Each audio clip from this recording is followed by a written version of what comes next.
Okay, folks, I want to start with certain housekeeping announcements. I sent out to all of you who attended the last session the PowerPoint. The video recording of the inaugural function and the last two workshops is up on the website. If you go to IITStartups.org,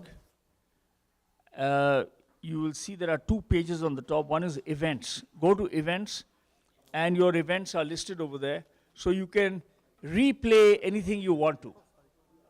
Okay? So to that extent, we are building a library, a repository of all training material starting now and going on, and naturally, since we produced it, we have the rights for it. So we don't have to worry about paying Stanford a royalty or anything like that. So that's number two. Number three is, as an organization, I just want to tell you that our board has just expanded. We've taken on a chairman of the board of directors, Mr. Arjun Malhotra of IIT Kharagpur is now taken on as the chairman of our board. I think many of you know him. Kharagpur guys at least should know him. You don't? Well, I'm more popular than him then. Okay. Okay, and yeah, our 501c3 is progressing. I spent about 3 hours with the attorneys yesterday. So that's on track. And now we have Naeem continuing his talk from last time when he was talking about pitching. And now he's going to get to the substantive stuff. In other words, pitching and all that is wonderful, but the end goal is to get that the term sheet. When you get the term sheet, you say, but after that, you're in the tiger's lair or the lion's den or whatever you'd like to call it, and how you negotiate, what you negotiate, where you can have reasonable push, where you can't have, is something Naeem will guide you through. Okay, over to you, Naeem. Thank you very much. All right, so hopefully we can hear me. And so let's, how many people were not here last time? This is about 50% more than last time. Okay, so there are several new people. So a little bit of refresher would not be hurt anybody, I guess. I wasn't sure how much refresher to do, but I think we have about 40% new people. So it's 50% over last time. Okay, yeah. Very nice, very nice, very good of you. You were very good students last time.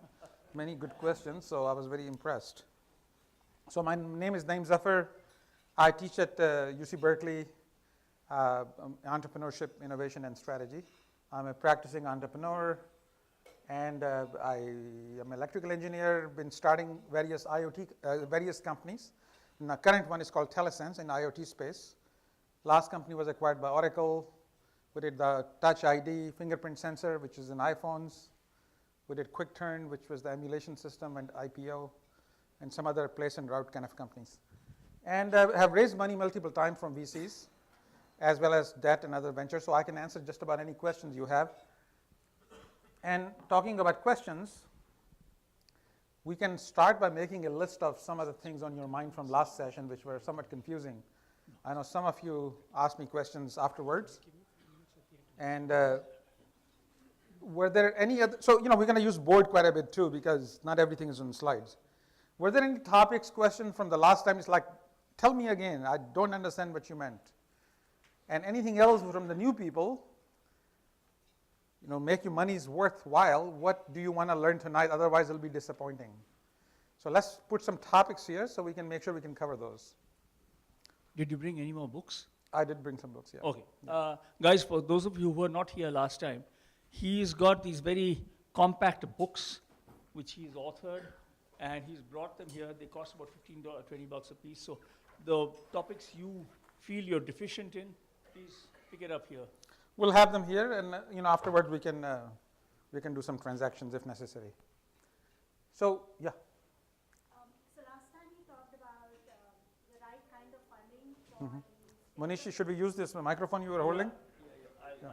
Sorry. Because don't want to disturb you from running around, but yeah. Use the microphone because that gets recorded in the video, and that video is your training material. You use it as I mentioned, it's up on the site. Yeah.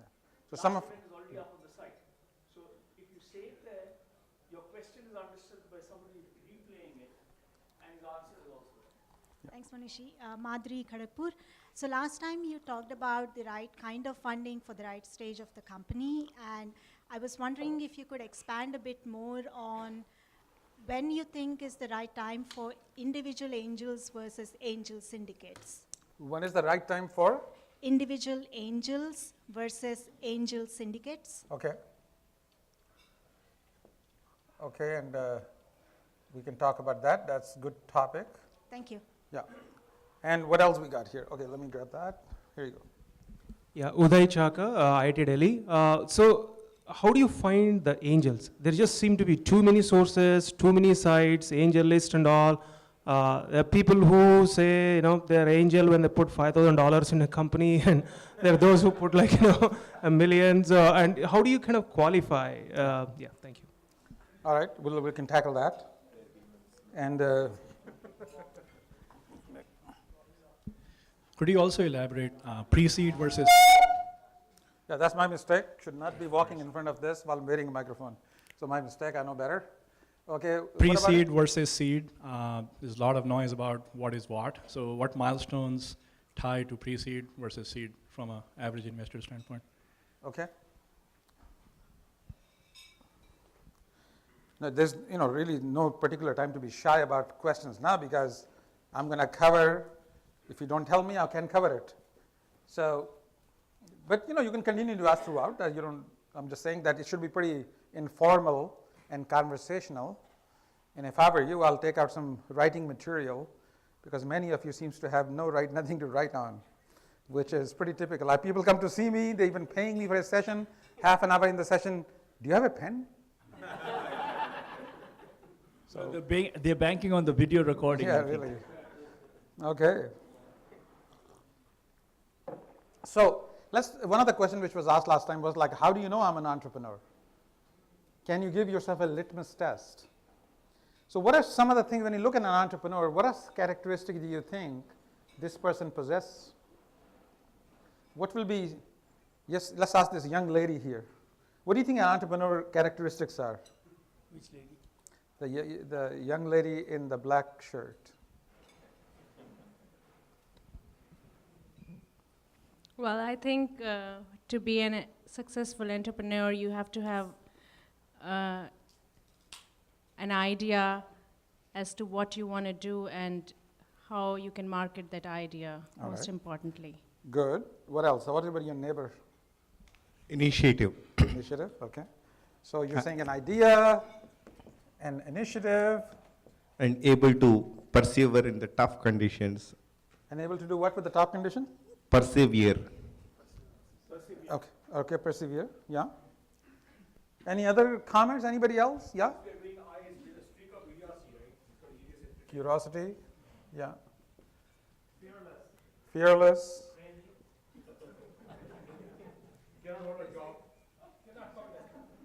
Yeah. Yeah, a lot of people also tell me a risk taker. Yeah, and I think you're right. So it's not there, you can, a lot of things you can talk about that, but they are for sure, they have a strong vision. Because why would you quit your cushy job and work on some project with somebody? So we are all, of course, need some money, but we also want to be part of a big vision. So if you have no big vision, you just want to do something which makes some money, it'll be hard to attract talented people. People who get funded, they are able to articulate credibly a big vision. So if you don't have a big vision, maybe keep searching, because that's your currency. If you don't have money, how are you going to attract talented people? Well, stock option and vision. Because if I ask any one of you, would you be willing to work with, let's pick a name, Steve Jobs or Elon Musk for a year without any salary? Many of you will probably say yes. It's not that he's a great guy to work for, but he has a big vision, and you may maybe want to be part of something big. Of course, they have strong conviction. If everybody you talk to somebody and next person you talk to, you change your mind, you have no conviction. You're like a small boat on a lake with every jhanka, you're pointing in a new direction. So the conviction is important. Hopefully, conviction is based on deep customer insights and not just stubbornness, but you need conviction. And of course, resilient, and you mentioned resilience, of course, hardworking, that's pretty obvious, but curiosity. Because the way you're going to learn a lot about what customer really has a problem, being curious. Many people, my biggest disappointment in life, if I may share, is people are not curious. You sit me in an airplane next to somebody, by the time we get off the plane, I'm going to be a semi-expert in his field. Unless the guy doesn't want to talk to me, which also happens. But you know, people just don't ask any questions. The people are not curious, very disappointing. An entrepreneur is always curious. They want to have a million questions because that's how they're going to learn about customer, investors, problem, whatever. So ask yourself, am I curious? Am I afraid to ask questions? Am I okay with ambiguity? Now that's a big one. Many people do not want to enter a situation unless they know what's going on over there. You don't want to drive into a fog. But guess what? As an entrepreneur, most of your life you'll be living in the fog. Big companies are not stupid, they're slow because they have to live with 98 to 95% of the data to make a good decision. You will never have that luxury. You'll have to make almost all of your decision with 70% or less data required to make that decision. Are you comfortable doing that? Many people freak out. They say, well, I don't know, I gotta find out, I don't know what to do. You never know what to do, you don't have the time. So if some people are naturally okay with ambiguity, they look like risk taker to others, but they have enough confidence that you can throw them in some situation and they know they'll figure something out. And of course they're resourceful because you're never going to have enough time and money to hire the necessary people. How do you get people to do things for you for free? Yeah. How about leadership skills? Is that important? Question is, how about leadership skills? And what does leadership skills really mean? What is a leadership skills? Well, ability to attract and retain others. If you're able to attract and retain others, what attracts and retain others? And my answer is the big vision, is ability to get stuff done. That attracts people to do things. So yes, leadership is needed, but leadership is embedded. That's a high-level umbrella encompassing half a dozen unique characteristics. So, inspiring. So question is inspiring? And answer is yes. And my point is embedded. If you have a strong vision, if you're resourceful, if you're curious, you're inspiring. Don't need to be any more inspiring than that. Be just that much inspiring. So yes. And of course, get people to do things. Because I have run my current company, Telesense. I raised $1 million 4 years ago. I still have not run out of money. I still have about 20% left. I'm raising Series A now. Why? Because I needed to find product market fit. Unless you have product market fit, so point is you want to drive, think of this way, you want to drive the car in first gear, which is painful. Engine gets hot, you don't go very fast, but you're preserving fuel. Once you find a product market fit, then you shift up to fifth gear, then you go fast. But you start driving in fifth gear right away, you'll run out of fuel and you haven't found the product market fit.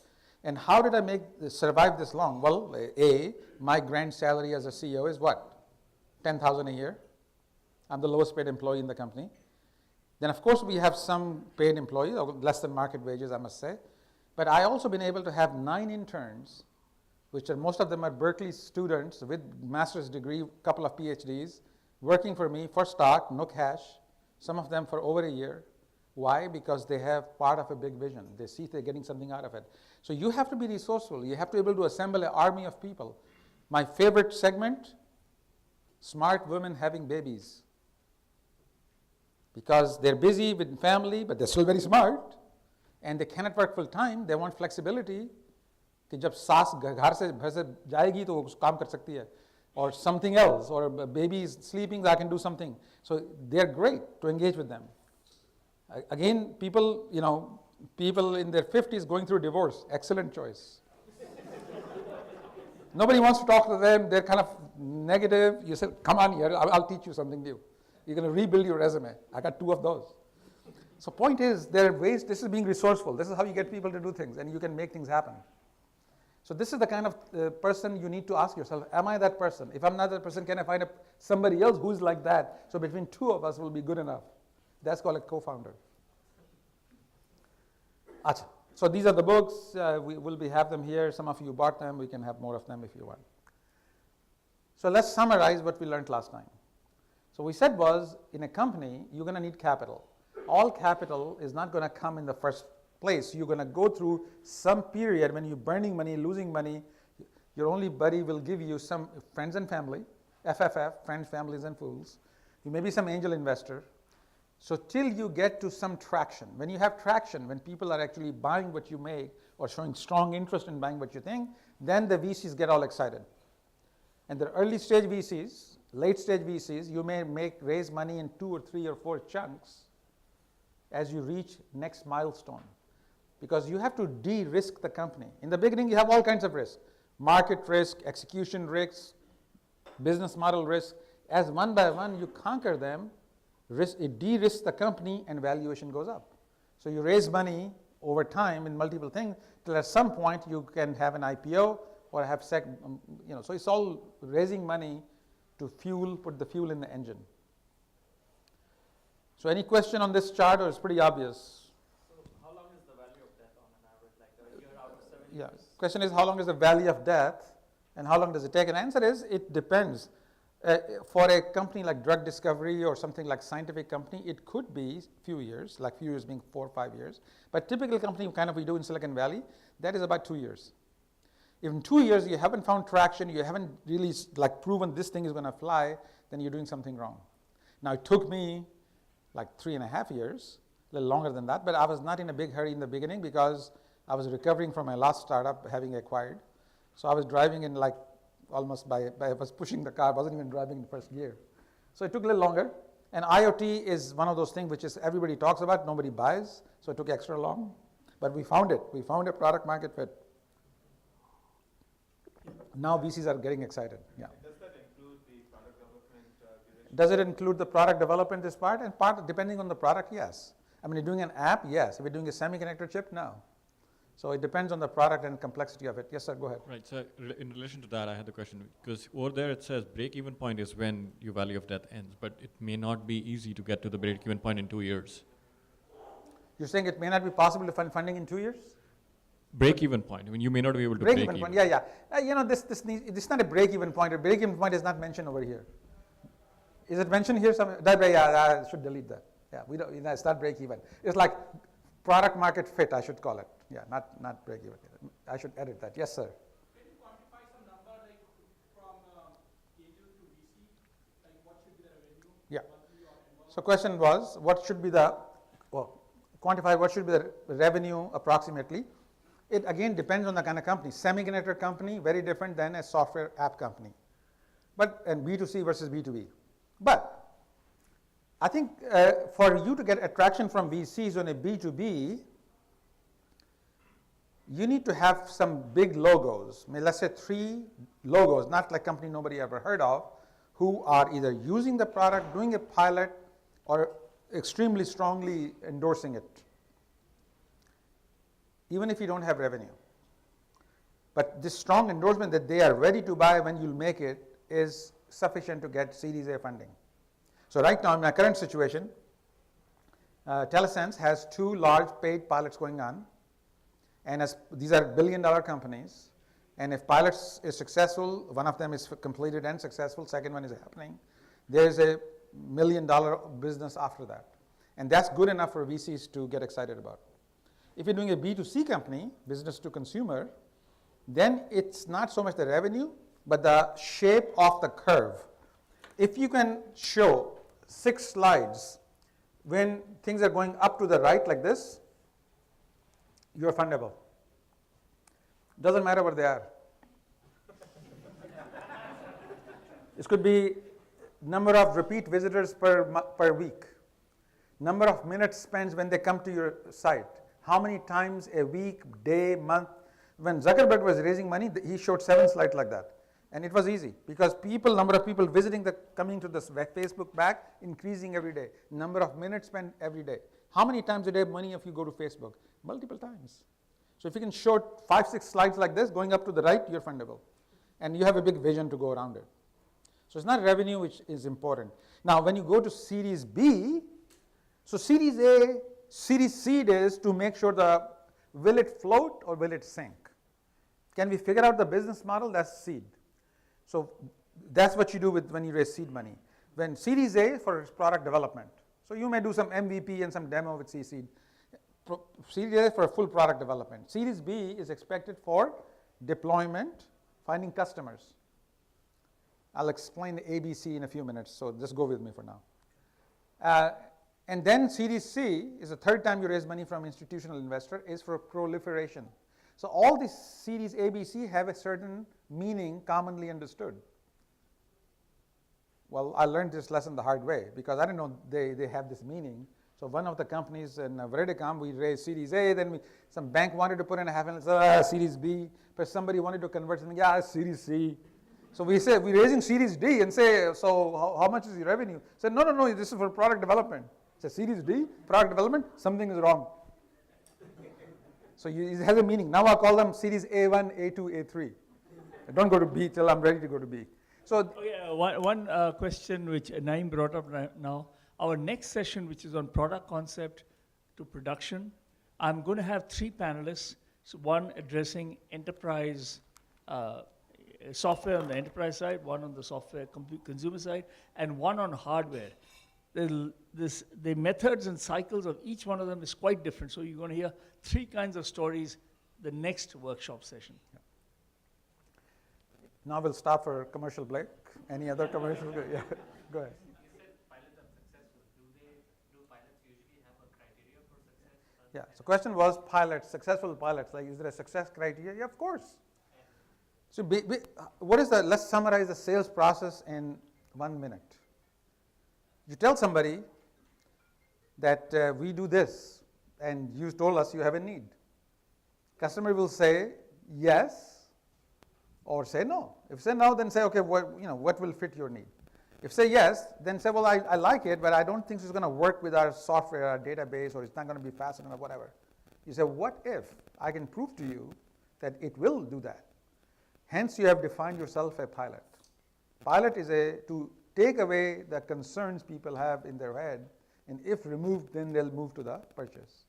So yes, and a lot of people want to do unpaid pilot just to prove it. I don't think it's a good idea. I've always avoided unpaid pilot because it doesn't prove. I want to prove is my business model, my pricing is acceptable. And I want them to put some skin in the game. So I always have come with a paid pilot and have 100% ratio of converting them to customer later. Yeah. How much do you charge? How much do you charge for the pilot? Well, it depends on the bunch of, what is the level of effort? How much would it take? So the numbers could be anywhere as little as $5,000 to $200,000. A typical number I've used in my thing is like 20K to 50K. So it's small enough that some GM can sign it or some VP can sign it. Doesn't have to go to CEO. It's big enough that if it is meaningful to me. So how do you? There's no, our level of effort. I see what I can squeeze out of them. But idea is to put some skin in the game and go through the procurement process. Yeah. So do you actually customize the amount if it's a small customer versus a large customer? Or you have a plan? The question was, do we change the amount based on the size of the customer? Answer is yes. Just like anything, how do you come up with pricing? You have to look at customers' ability to pay. So if is company small and their budget, you know what it is. So by the way, this is a good question about pricing. How do you price a product? And I want you to consider 4 factors. We're going off topic, of course. But some of you may be wondering, like, how do I come up with the price? And I think of this price as 4 factors to consider. One is, what is your cost of making it or delivering it? Second thing you should look at, what is your profit objective? Have you built a business model which assumes 60% gross margins? Or you build a whole financial thing with 90% gross margin? What is your profit objective? Third thing is, what is your competition doing? What alternative does your customer have? And that factors into it. And the fourth thing you look into that, customer's ability to pay. So you may come up with like next generation automobile, which is fantastic, does everything, but costs $400,000. Well, love the idea, but I ain't buying one because this is just beyond my ability to pay. So you have to look at all those 4 things to come with the right price. So answer to your question about that is the same thing. You have a conversation, you try to beg and define how much effort will it take until you come up with some happy number. But engage them in a conversation. Just after, too many companies done free pilots, and at the end, they have nothing to show for it. Okay, yeah, all the way in the back, gentleman standing up. So for B2C category, what are you expected to show, if you're raising a seed? What are you expected to show? What are you expecting to show in terms of traction for, Well, same for thing, a number of seed? people, downloads. Oh, yeah.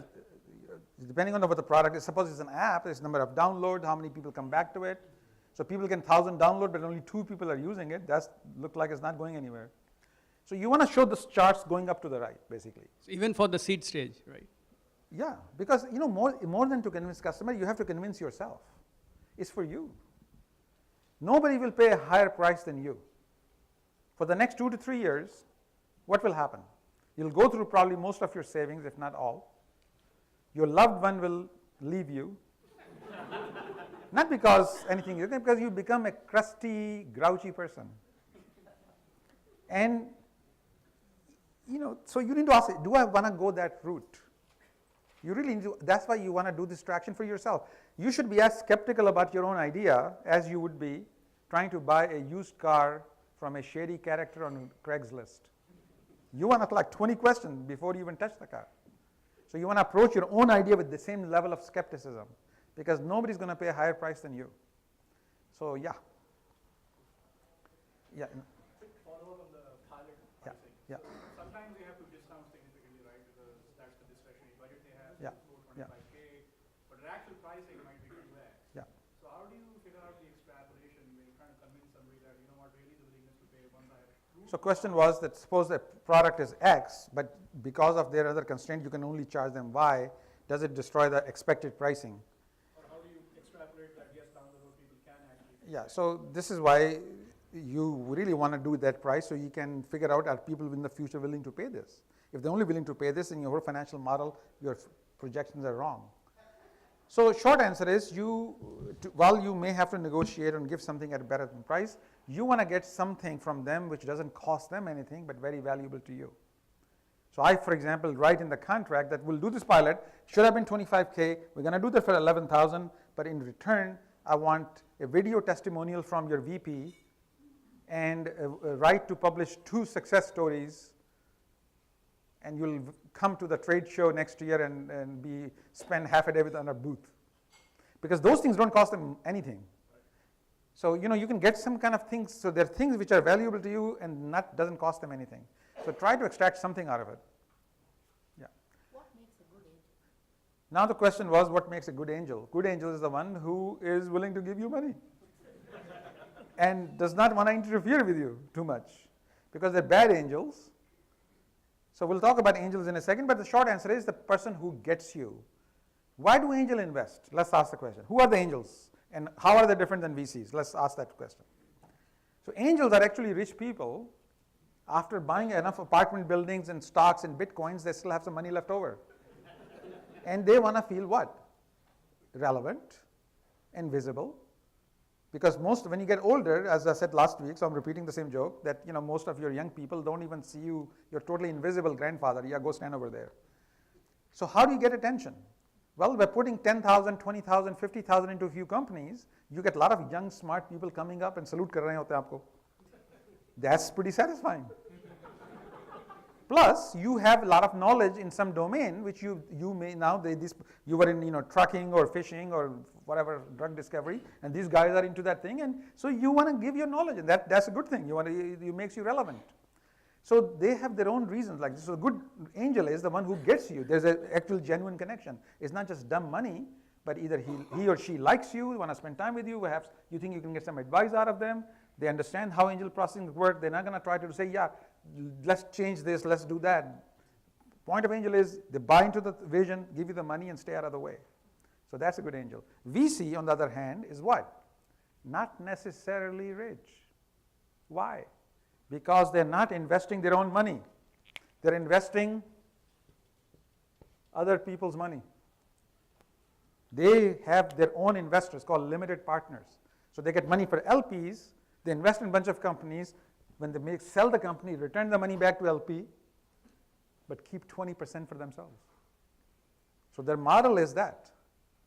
So they're aligned. So they're not necessarily rich. They happens to be rich because often it's an invitation-only club. But yeah, they're not investing their own money. So they have different motivations. So you have to understand that.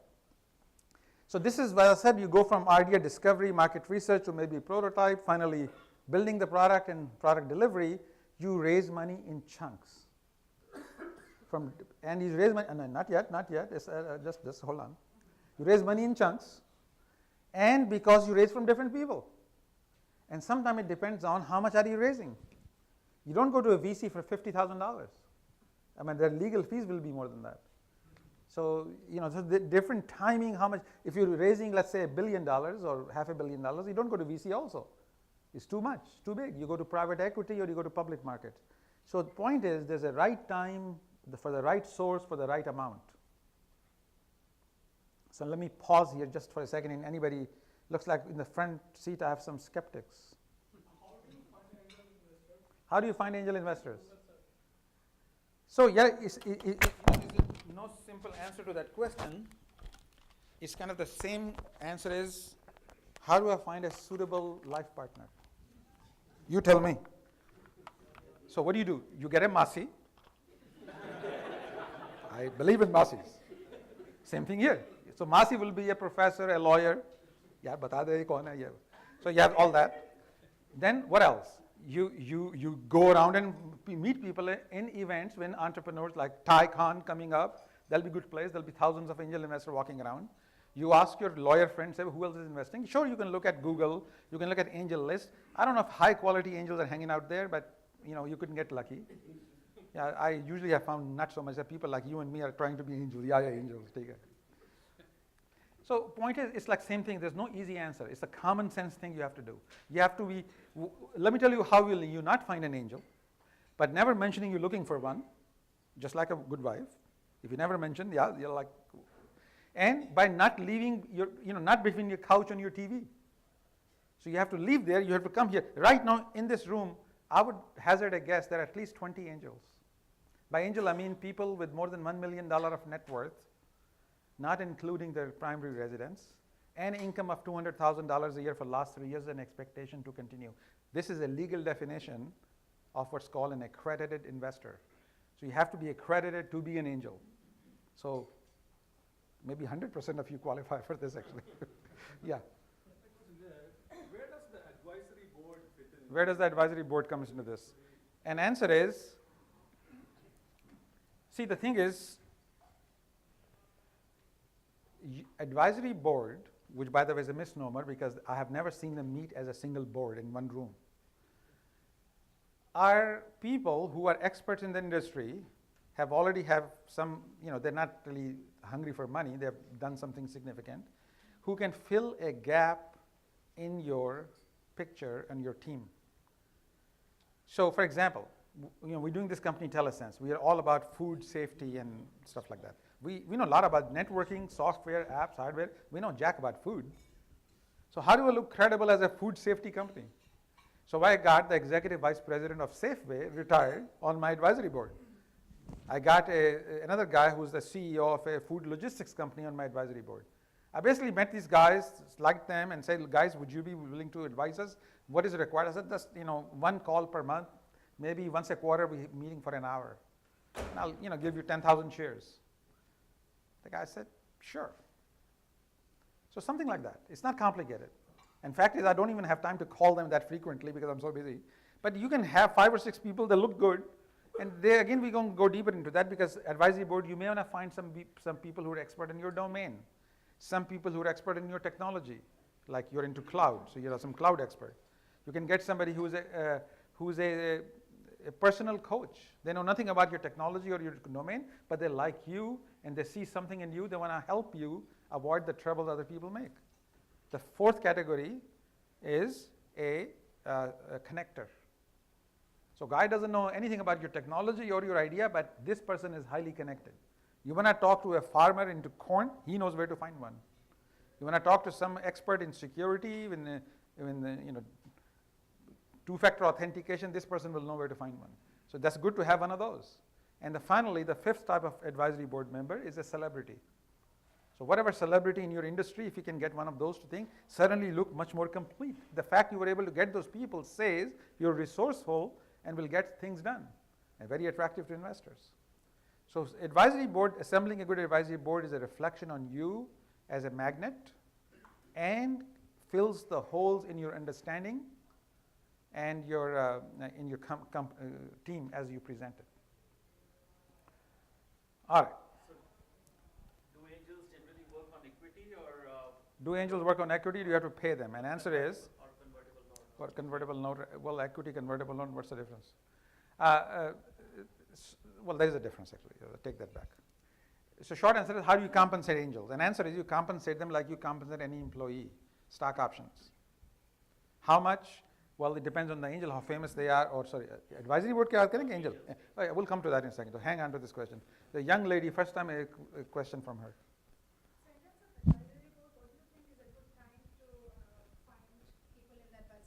What's a good time to find people in the Is advisory it before board? you get the VC funding, you should ensure that it looks good? So advisory board is not just to impress the VC. It's for you to fill your own knowledge gaps. Okay. So I try to find them as soon as I have some clarity what I want to do.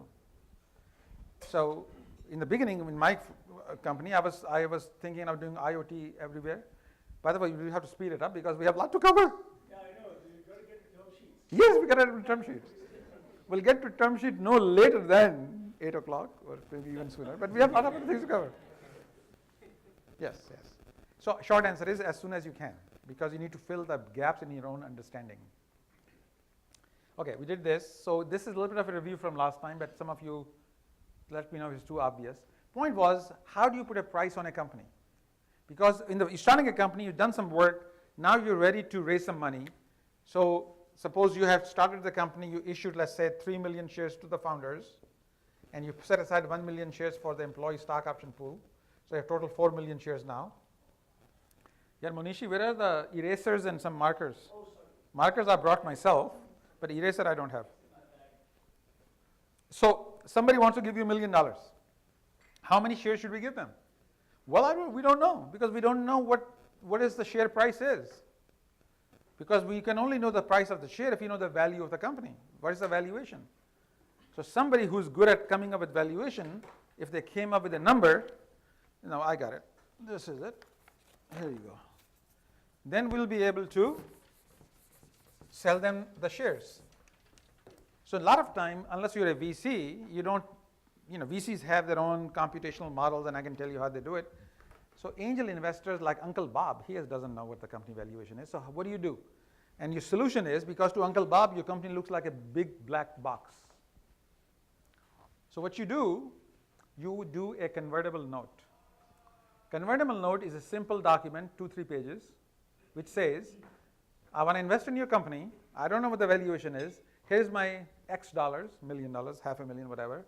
They will convert into shares, equity, when somebody like a VC puts a price on it. So all you have to negotiate is a couple of terms, like what's the interest rate? And answer is going to be either 4%, 5%, 6%. It's not going to be 20%. That's outrageous. It won't be 0%. IRS would not like that. So you're going to pick some interest rate, and then you can quickly do this paperwork in one day. So this is a quick way how all or most angel invest. You have a comment in the back? Yeah, please go ahead. So if the founders are investing 100K before the angels, how do you structure that? You structure that as just a paid-in capital to buy against their common shares. So now you can also structure that. You can also be a convertible note. So thing is, you start the company, you got to put something in there. Now you don't have to put cash. You can bring in your IP, or the first 100K may be how you bought your 3 million shares. So these are common shares which you received from the company. First of all, let's understand, the company is a separate entity from you. You have a name, you pay taxes, you have a social security number. Company has a name, it says tax ID number, it's an entity. So what you do, you're the founder, you're going to put your either IP, maybe some cash, into this company, and company is going to give you back some shares. This is called common shares. So when you set up a founders buy some common shares.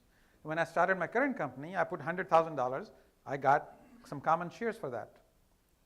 Later on, a year later, when I was raising money, I also put in another $500,000 and purchased preferred shares.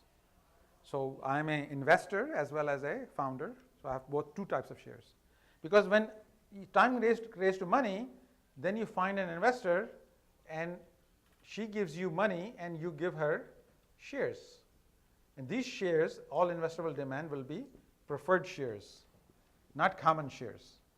Founders have common shares, investor gets preferred shares.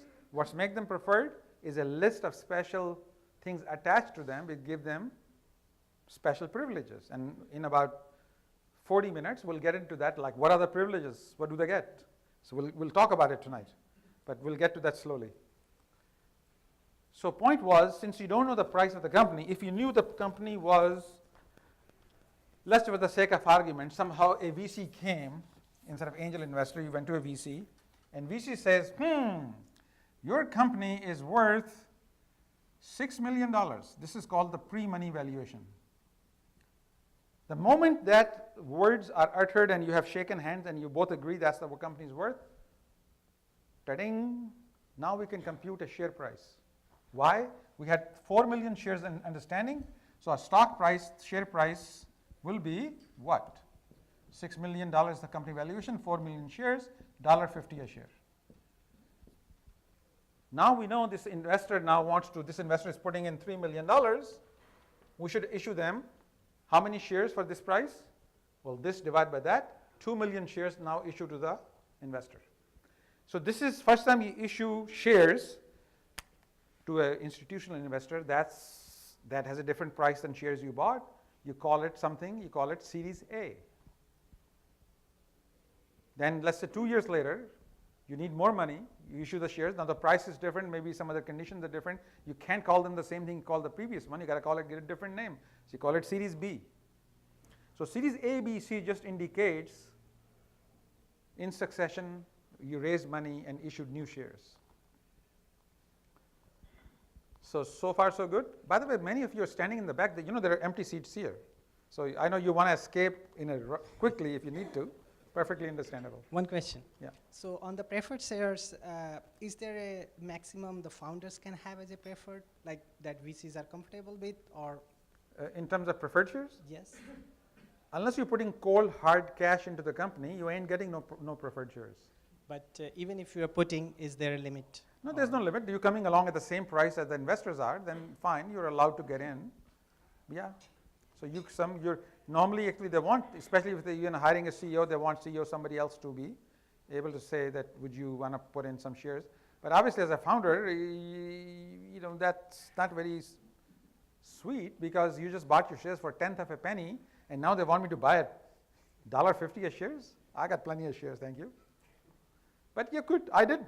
I got the common shares at like 1/1000th of a penny, then I bought preferred shares and I paid whatever 27 cents a share for that. Yeah. I have a related question. Yeah. So in the same context, do friends and family or angel investors get preferred shares? In your mind, what's a heuristic? What's the threshold Yeah, beyond friend which you and get? family complicated thing. You don't want to give them preferred shares because they don't understand. They have to explain all the time what the liquidation preferences mean. So the thing to do is you just, when you're doing the founding time, when you're starting the company, you issue them some founder shares, which are restricted common stock. So you have no privileges, just sit down and shut up. So beyond what amount of money you give somebody preferred shares? I think preferred shares issued when you're raising few $1 million. So when you're raising your Series A is typically $3 to $10 million. So that's the time to issue preferred shares. Now there are some exceptions. You know, you can do a priced seed round and issue preferred shares. I did that actually for my company. Why? Because I was the biggest investor. So might as well, because I didn't know if I want the VC money, maybe I thought I can just sell the company with that, then I just issue done. If it's a convertible note, my problem is a convertible note is a loan. And after like 1 year or 2 years, it expires. You may have to return the money back. So so you want to avoid that. So if you're sure you're not going to raise the VC money, then convertible loan is not ideal. Convertible note is ideal when you're planning to raise money and issue preferred shares sooner or later. Yes, sir. In the front. Go ahead, I'll repeat your question. So you talked about being relevant, right? Yeah. The angel wants to. So what if the So question is, what's the prime motivation of what angel investors? I just described. They want to be relevant. They want to be loved, and they also want to make some money.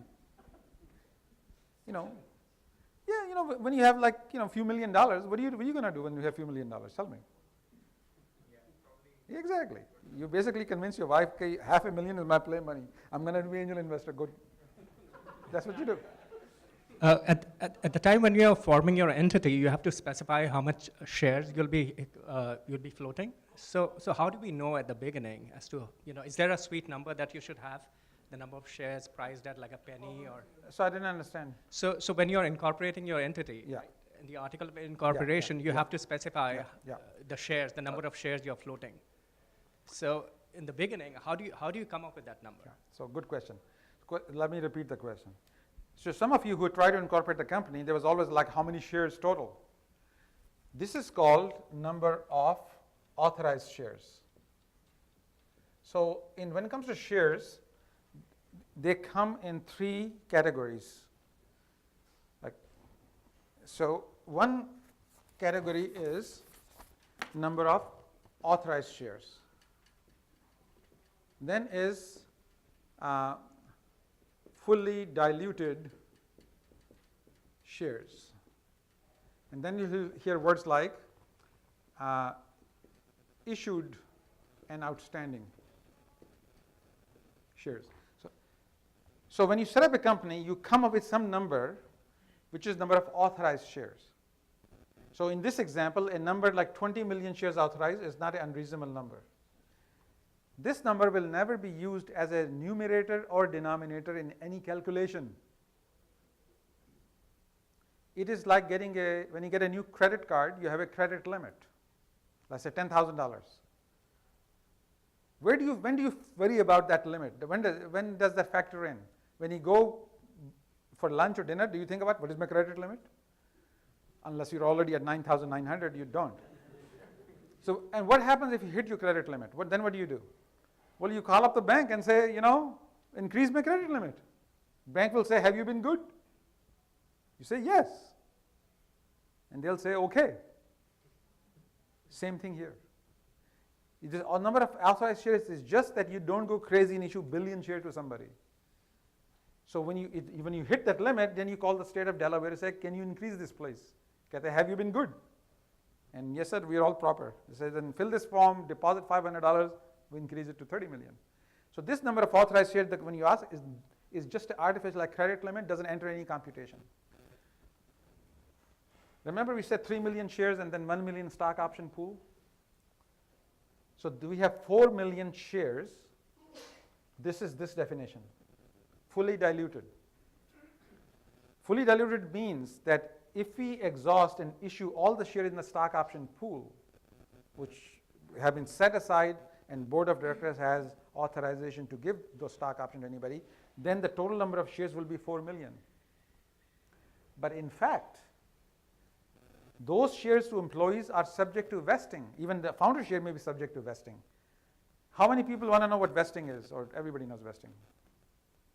One person wants to know. So vesting is that it's like, remember when you were kids, they were like candy. Your mom told you some of this is your candy, but you cannot eat them all. They're sitting in a jar and you can only have like 1 candy every day, but they're yours, but they're sitting there. Vesting is like that. So you issue, let's say, you start a company, they give you 100,000 shares. They're your shares, but you can't have them. You have to be there for 4 years, so then you can have all of them. If you leave after 2 years, you're only vested half of it, because you vest 2% per month. So this way, if somebody walks out after 1 year or 2 years, they don't walk away with all the shares, only what they have vested. So it's yours. If you leave, then they disappear. This is a long way to answer this question. So this assumes the fully diluted that all of these shares have been vested and have been purchased.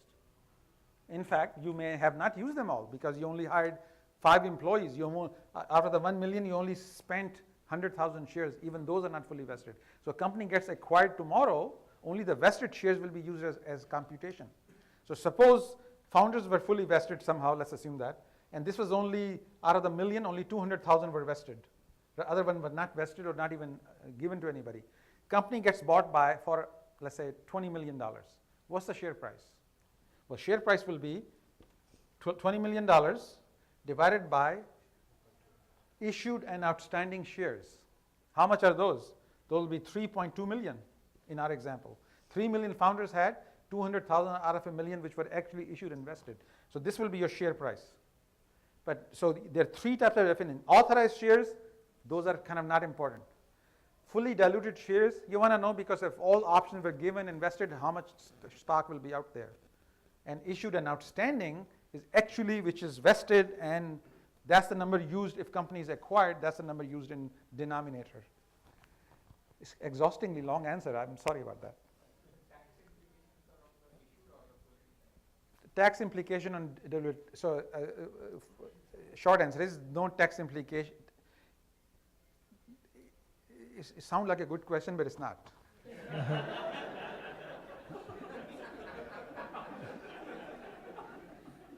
It's of course, what do you mean tax implication? Tax implication, whatever shares you actually have, if you make any profit, you should pay tax on that. I mean, tax implication for whom? For company? Company, there's no tax implication for company. I mean, don't distract me from the main topic. Yeah. So when the convertible note gets matured with the Series A investing, then the convertible note investors, do they get preferred or? Yeah, what happens is that whenever there's a Series A happens, so let's say convertible note is good for two years, but after month 7, there's a Series A. So all those convertible notes will convert automatically into Series A shares. They're what? So they will get preferred? Yeah. Okay. Yeah. Okay, so point is this is a simple 1 or 2 page document, not complicated. Only problem is, you're saying, wait a minute, I gave you this money. You wouldn't have gotten to VC Series A without me. So VC is paying $1.50 a share. Why should my note convert? I get the same price. I took more risk. Do something for me. So this is the problem number 1 with convertible shares. So point is, you give them a discount on Series A price. And typical number we use is 20%. So typically we say, okay, if VC is going to pay whatever the $1.50, you're going to pay 20% less. You'll pay $1.50 minus 20%. You're all IIT graduates.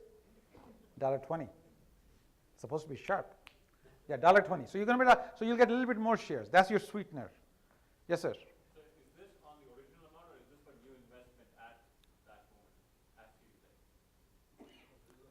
This is for the original convertible note. Yeah, but that's, yeah. I mean, I bought $100,000, got some convertible note. 7 months later, now there's a Series A.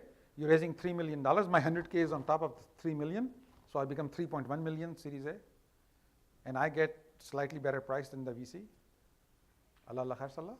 That's it. Yeah, so my 100,000 became 104,000. So my 104,000 is converting. Yeah.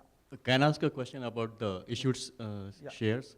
So when we compute the share price during the term sheet negotiation, do we use the issued shares or the fully diluted shares? Fully diluted. Yeah, you always use fully diluted because board has authorization to do that. So fully diluted is used most of the time. That's like when you share, how many shares in the company, use fully diluted number. Only times the issued and authorized become relevant when there's an acquisition. Okay. Because then you have to get precise.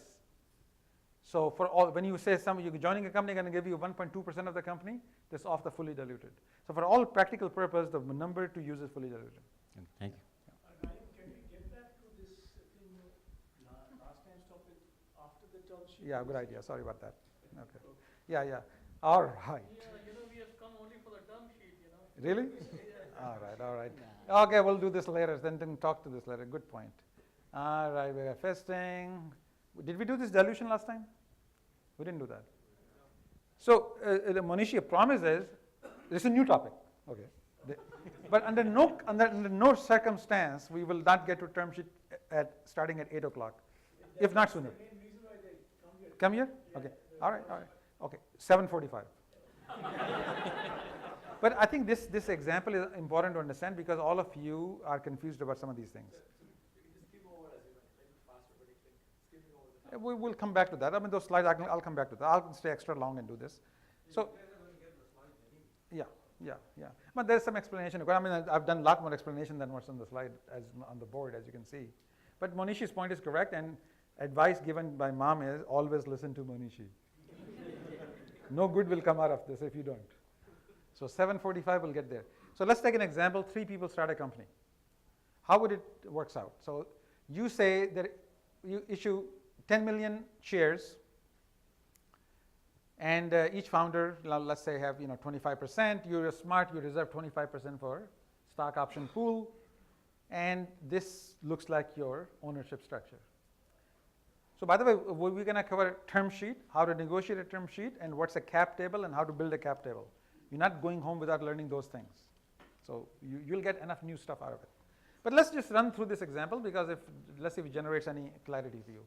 So use that money, you got something going, now you're ready to raise VC money.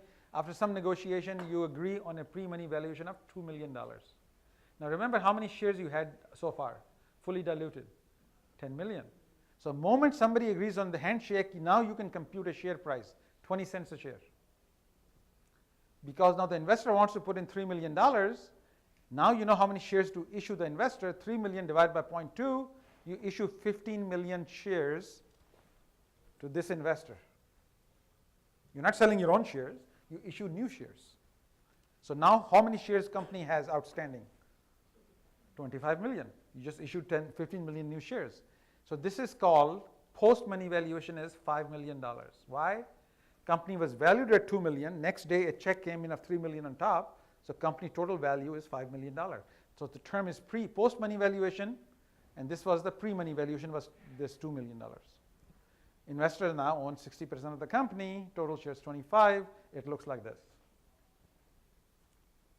So anybody lost? Because I'm going to make it more complicated. So if you get lost, raise your hand immediately, because then you'll be really lost. Now a few more, year and a half goes by. You use that money to build the product, you're ready to deploy, and you have it ready for Series B. So now you negotiate with a new investor after some, not the same one, a new guy, and finally you come up with a number that's $10 million is the pre-money valuation. The moment you agree on that number, now you can compute a new share price. Because you know how many shares you had, 25 million, and you divide that up, and since you're raising $8 million, you divide that by 0.4, you issue 20 million new shares. So same calculation we did in the previous slide, we just know, new price. Some of you look confused in the back row on this side. There's no reason to be shy if you don't lose me, because I'm going to make it more complicated. Yeah. The problem here is that because VC's got more share now, so the founder becomes the employee of the company. Why will somebody want that? So the question was, yeah, see, the thing is, the guy who's bringing the microphone to you,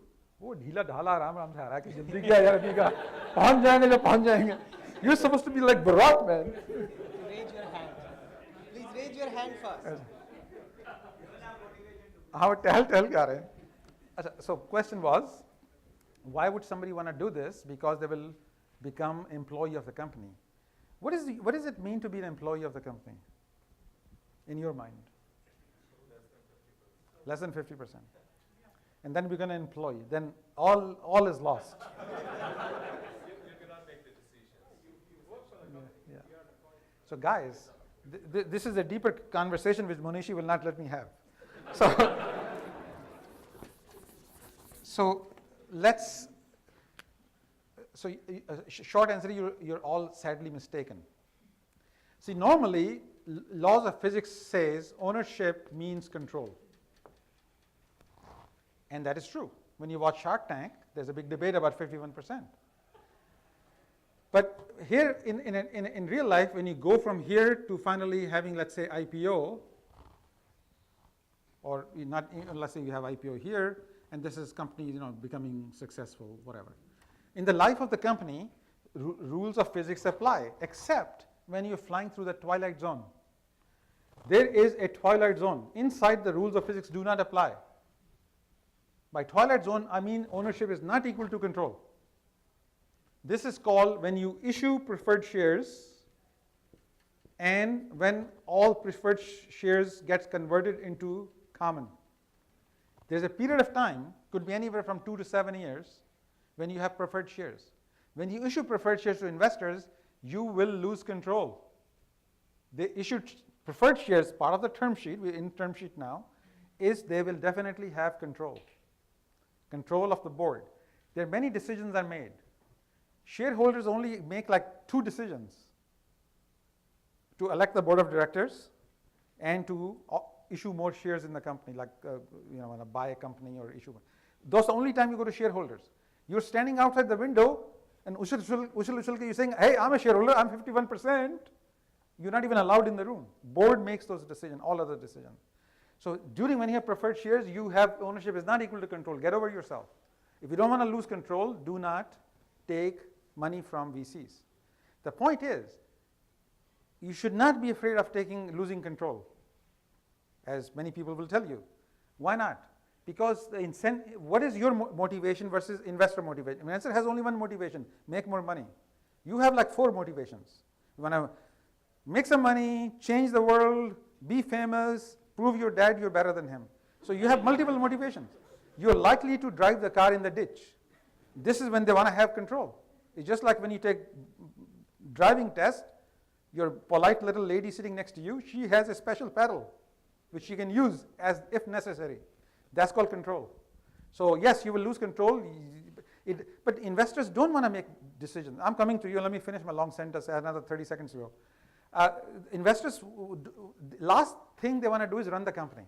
If they have to run the company, things have gone terribly wrong. Investors they need to find the next Google and Facebook. They're too busy. So they invest in you based on vision, who you are, what you want to do, and if you keep doing the right thing, they'll leave you alone. So this is not an acrimonious relationship. It can become acrimonious, but in general, this is not. So don't stop worrying about losing control. You're driving in the same direction, go fast. Yes, sir? Is there any way you can raise money without losing the control? The reason I'm asking is because sometimes your interest and the investor's interest can conflict. Yeah. They may have invested in like same type of two companies. So there's special cases. Let's say Facebook, Zuckerberg, and Bill Gates both had control, had major chunk of shares because they raised money with a very high valuation. Did not have. When Facebook raised the first round Series A, they raised at $100 million valuation. And they raised $12.1 million. So Zuckerberg had special privileges and had the control. But technically, did he have control like this thing? Probably did not. But he was so necessary and so relevant that they loved him. So and he's still there. So short answer is you can take money from your uncle who doesn't know about preferred shares, or just bootstrap the company so you're investing from your own balance sheet. But you take VC's money. The whole VC model is about you trade. You go fast and you give up control. It's something called super shares. Yeah, there's some concept like that, but these are special cases and corner cases, and Google did some of those things when Google because they were so powerful that they had the ability to do such things. But let's not talk about corner cases. Let's talk about mainstream problem here. You're not going to have that issue unless you already have a Nobel Prize and 30 VCs are chasing you. You're going to live like the rest of us. So short answer is unlikely scenario. Yeah, they're very talented guys. So, but they're all the IIT talent guy has gone through this thing. Vinod Khosla has gone through this thing and given up control. And so this is not like I'm talking about some strange scenario. This is the normal scenario.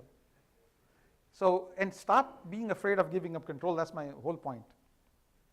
Because control comes back to you when you do great things. So. Look what happened at this Kalanick, Uber guy, and this is not uncommon. So in this case, what happened? We raised $8 million on top of the 10 million pre-money. So my post-money is 18 million. Everybody got diluted. Now what's going to happen? Now it has been 3-4 years. Remember, we've set aside 1 million shares for a stock option pool. By now it's all allocated and got. You still need to raise more money. What are you going to do? Well, you go to your board and say, look, we're going to add some more shares to the employee stock option pool. And so if all the shareholders see the value, that's important, we need to attract more talent, let's do that. They all agree to dilute themselves. They issue 5 million shares. Now total is 50 million. Now what's going to happen? If it's a normal company, after a couple years later, now you have gotten your first 10 customers, you want to go to 1,000 customers, you need more money. You're ready for Series C. Yeah. So you added 5 million, what happens? How much is the company? Is it still 18 million or is it 5? Please speak into the microphone. Over there it does me no good. Into the microphone. So you had 18 million, right? Yeah. And then you added 5 million to Yeah, it became 23 million. You're 23 million. So now what is the total worth of the company? Is it still 18 million or is it?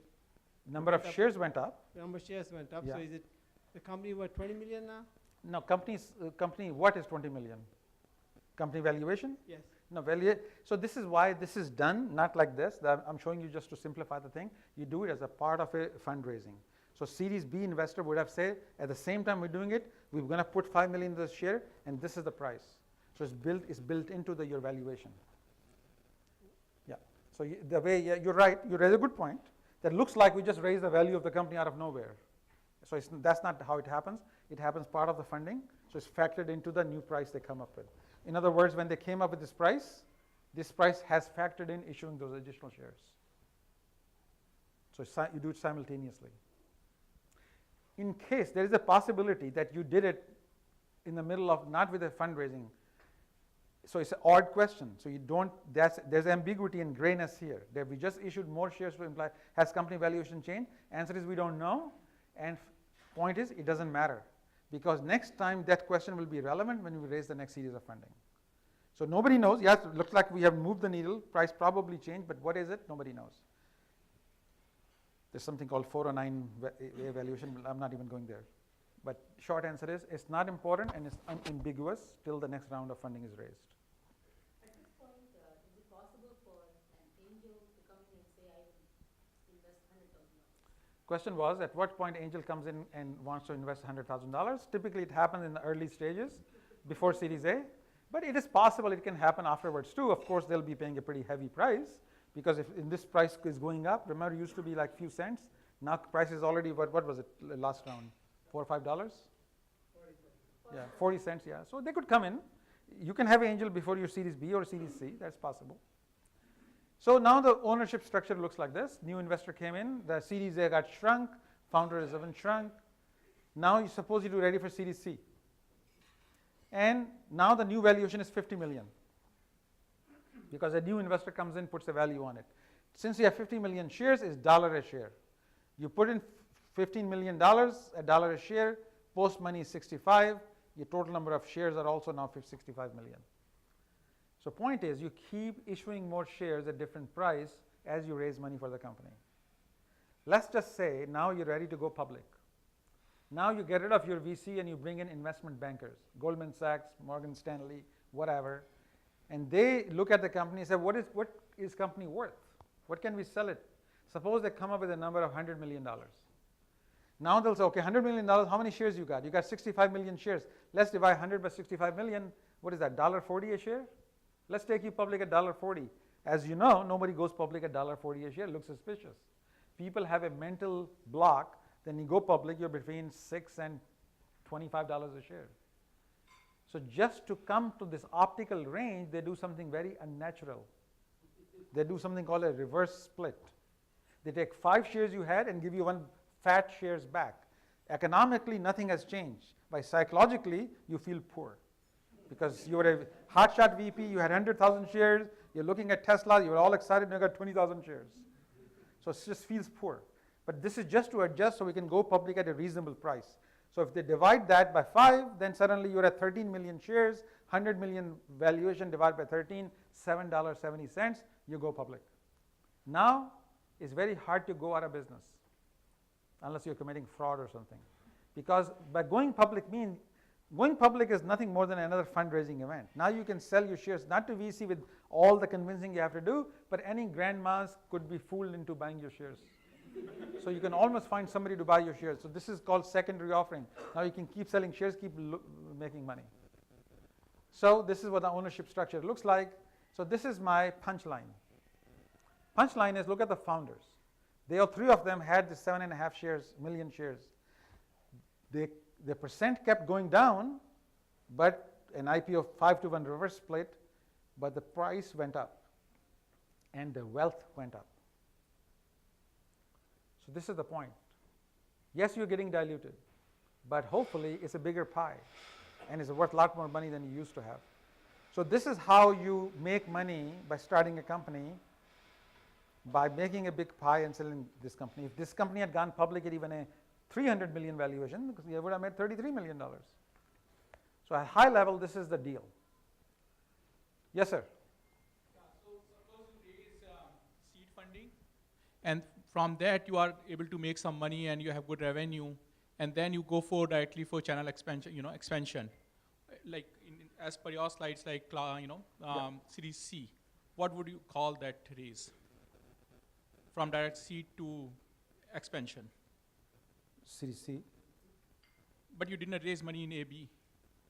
Oh, you didn't raise AB? No, it'll be No. Series A. You'll be one of those company with the asterisk sign that you didn't. So there was a company like that. There was a, what was this company called? There was one company, I forgot. The story doesn't make sense if I don't know the name of the company. They raised the first Series A. They were already at 200 million. They raised $200 million as Series A, and company was already had thousands of customers. So that was Series A because the first time they raised money and issued preferred shares, so you call it what it is. So, but there's an asterisk, a Series A, but we already late stage, we have thousands of customers. Okay, fine. Thank you. Yeah. All right. So some people ask me how much do we give to different target. This is just a little guideline for you guys, depending on. This is after Series A. So before Series A, it may be 2x these numbers. But after Series A, if you have to bring an outside CEO, you give them 5 to 10%, VP 1 to 2%, director lead guys 0.5% to 1% of the company. Just a little guideline, FYI.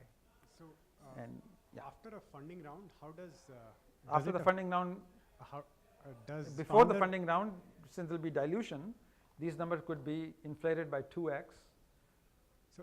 1.5 to 2x before funding. Now after funding, these are the number after Series A.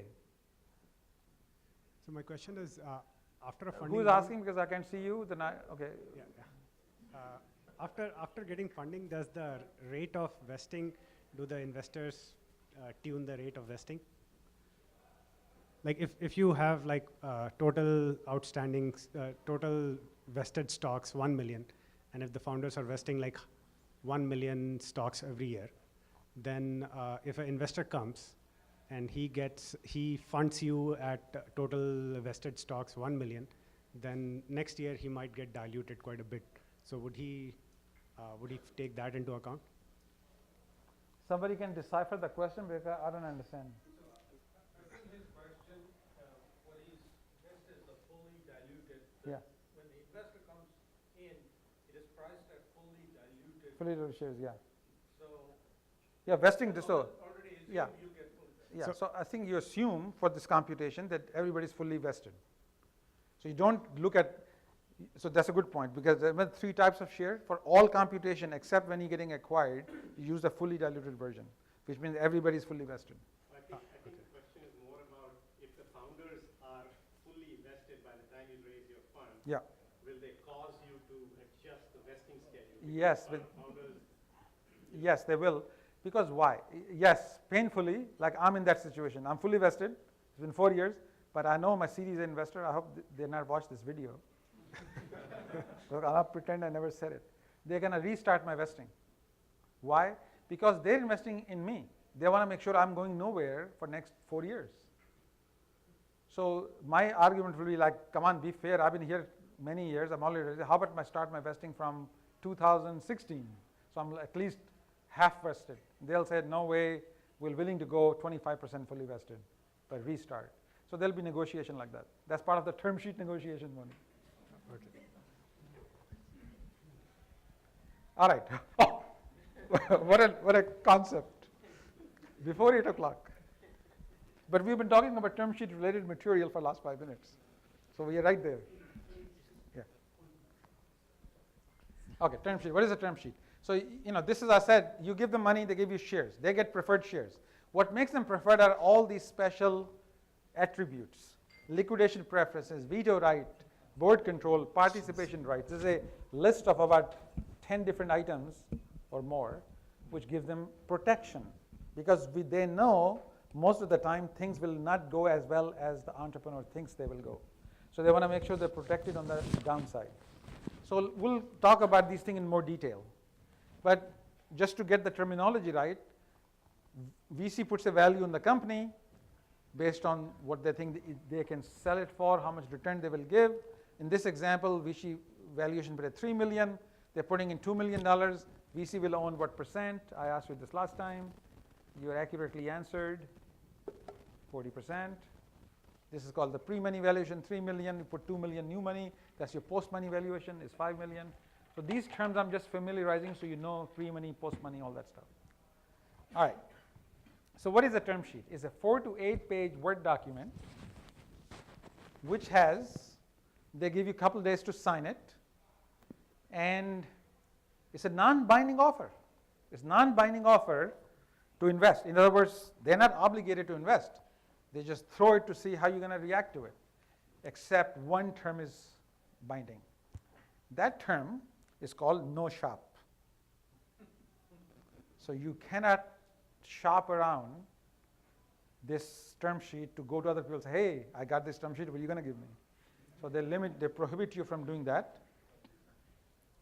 Now, realize once you sign it, it becomes no shop. If you haven't signed it, so it's like basically that if you get confused, like is it binding or not, think of that. When you put the ring on her, you're not allowed to date anymore.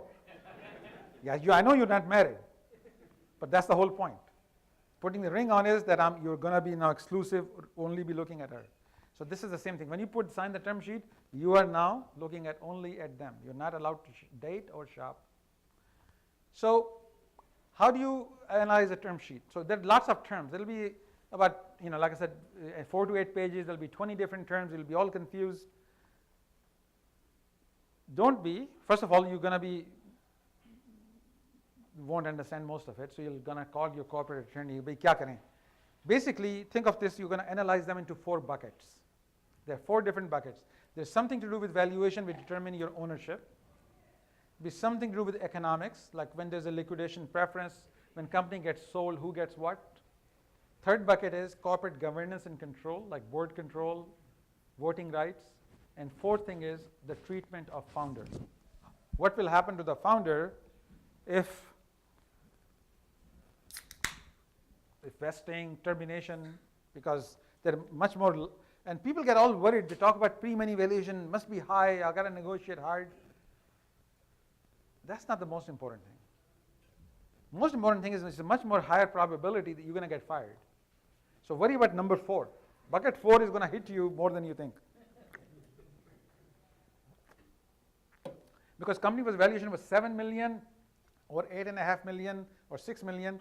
If the company is successful, the difference will be you'll own 11.1% or 10.8% of the stock. Who cares?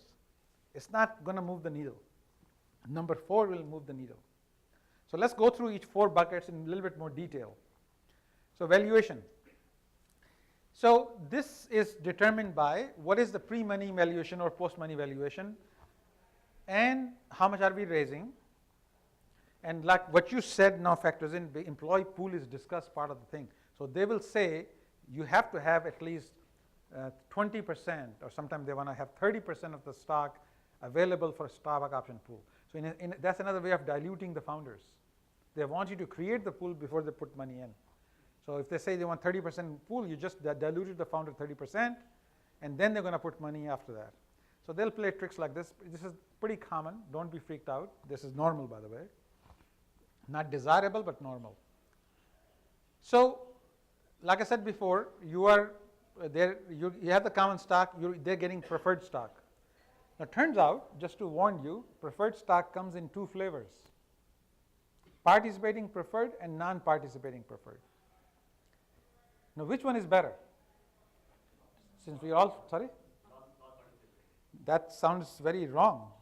Because, all want to participate, kumbaya, will share the pool. But you're right. You do not want participating preferred, you want non-participating. What's the difference? Let's talk about the difference. Difference is By liquidation preference, what it means is, if company gets sold, who gets to take the money off the table first before you are allowed to touch it? And answer is, liquidation preferences could be, normal is 1x liquidation preference. So VC puts in, let's say, $4 million, and company sold for, let's say, $20 million. So what will happen is they'll take the $4 million out first. Now $16 million could be divided according to percent ownership. But sometimes they have 2x liquidation preference or even 3x liquidation preference. So they could take out, if there's a 3x liquidation preference, they can take out from 20 million, 4 times they put in times 3. Now there's only 8 million left.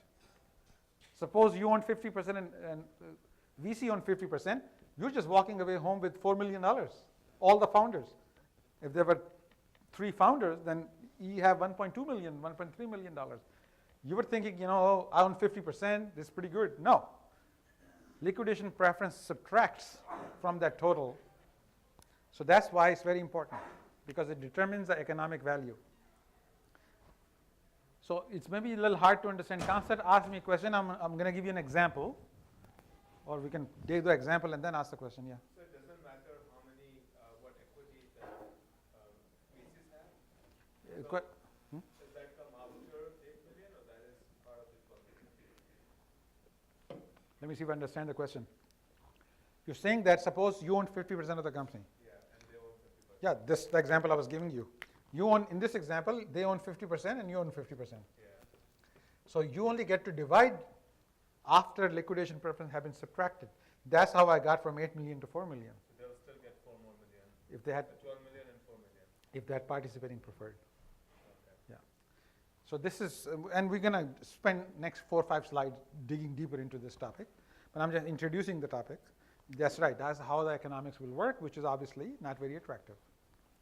So let's take this example. We did this at $3 million. Put 2 million VC on. Yeah, we just did that. So, liquidation preferences.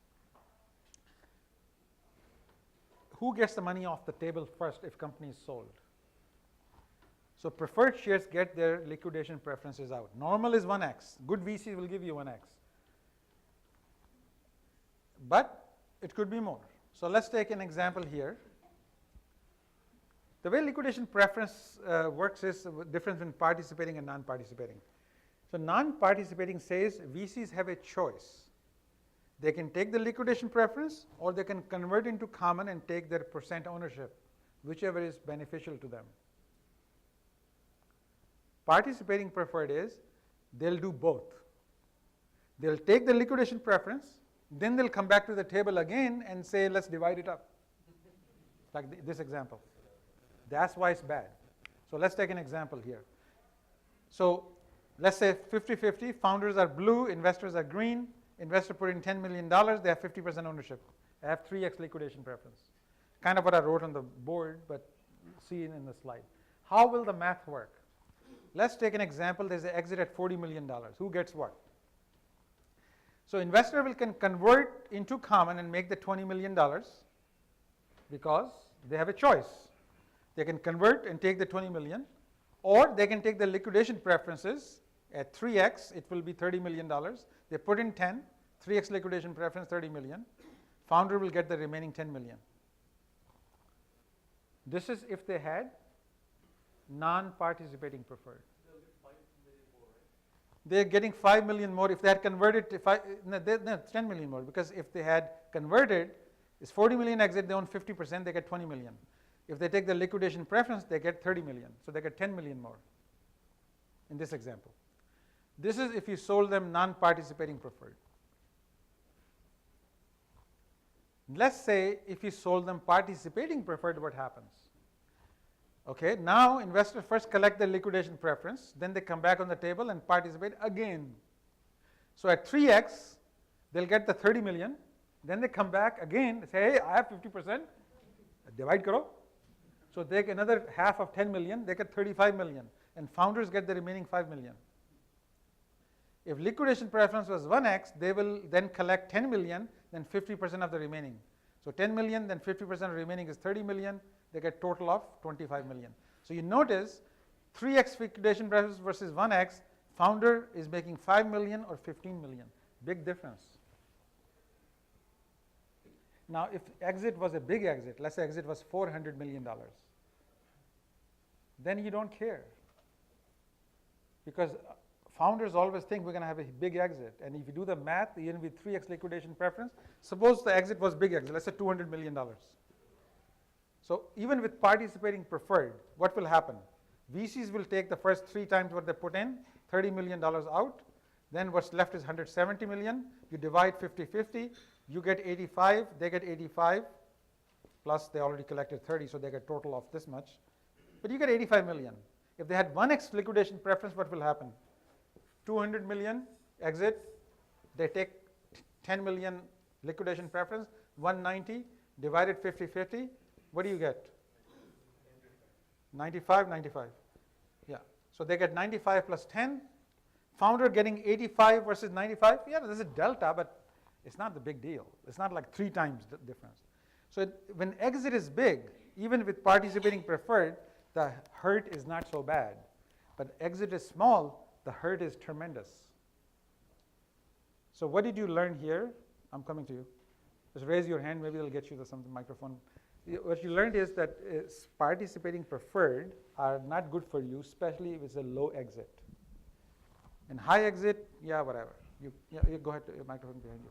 Do the founders have a say in agreeing or disagreeing to an exit? One more time? Do the founders have a say in agreeing or disagreeing to the exit? Do founders have a say to exit or not? So short answer is, well, short answer is no. But let's dive into it. So legally, they don't have the control, board has the control.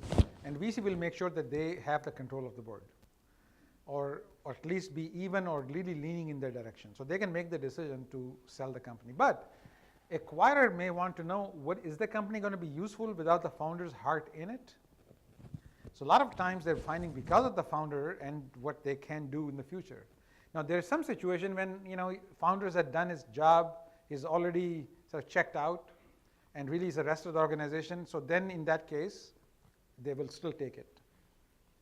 The short answer is no. Control-wise, they can sell, and founder may not have much of a say unless the founder was essential to the acquirer. Okay, this is a bit difficult topic. Yeah, please go ahead. So at what point can the VCs implement this liquidation preference? It's in your term sheet, and they have a right to convert anytime they want, or take the liquidation preference. So this, if company is about to go public, they're forced to convert to common. So the night before you go public, the investment banker forces all preferred shares to convert. Then remember the twilight zone? That's when you get out of the twilight zone, because all preferred convert because you're going IPO. So why is this preferred shares there? It's there because VCs have seen the movie before. They know things can go bad. So they want to make sure they have control, so if things go back, they can get enough money out. Yes, sir. So what happens if the company gets, so you are forced to sell the company for a very small price? What happens when company gets sold because you're forced to sell? Who's forcing you? I mean, if there is no other way for a company but to sell, but you are being offered a very small price, lesser than what the investors invested in, will they take out all the money and give the founder nothing, or? The question was, what if the situation is that company really doesn't have too many choices and it's got a low offer? Will investors take the low offer, enrich themselves, and get founders nothing? I think if the down valuation. Well, down valuation is coming up in 5 minutes later. That's a different story.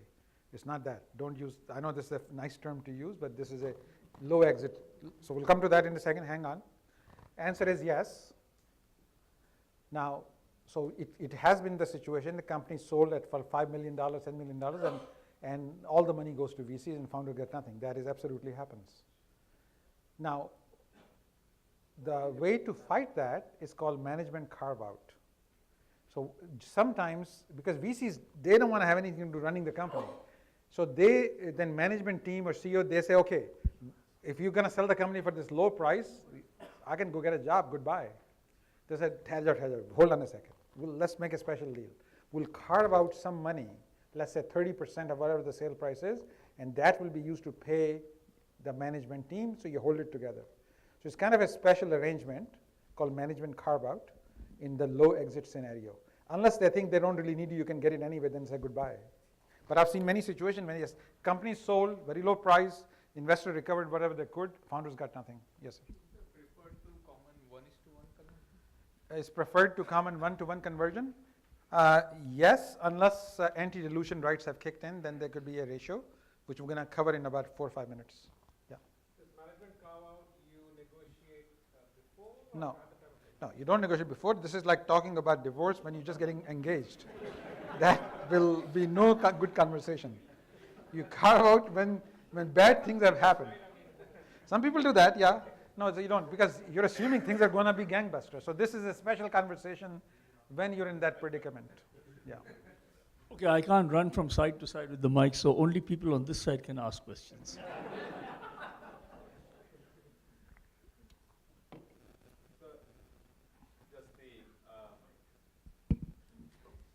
Thanks.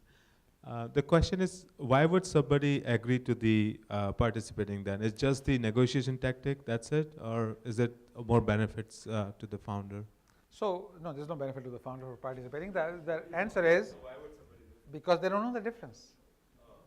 You know, participating preferred, whatever, so it sounds good. So the reason you're taking this class, now you'll be smart about this. You'll be asking a question which you were not going to ask before tonight. My last VC, Bitzer Mobile, my VC gave me a term, 3 million pre-money, participating preferred. I wrote a book on this topic. मुझसे हाथ मार रहा है. कहता, oh, okay, no problem, maybe a typo.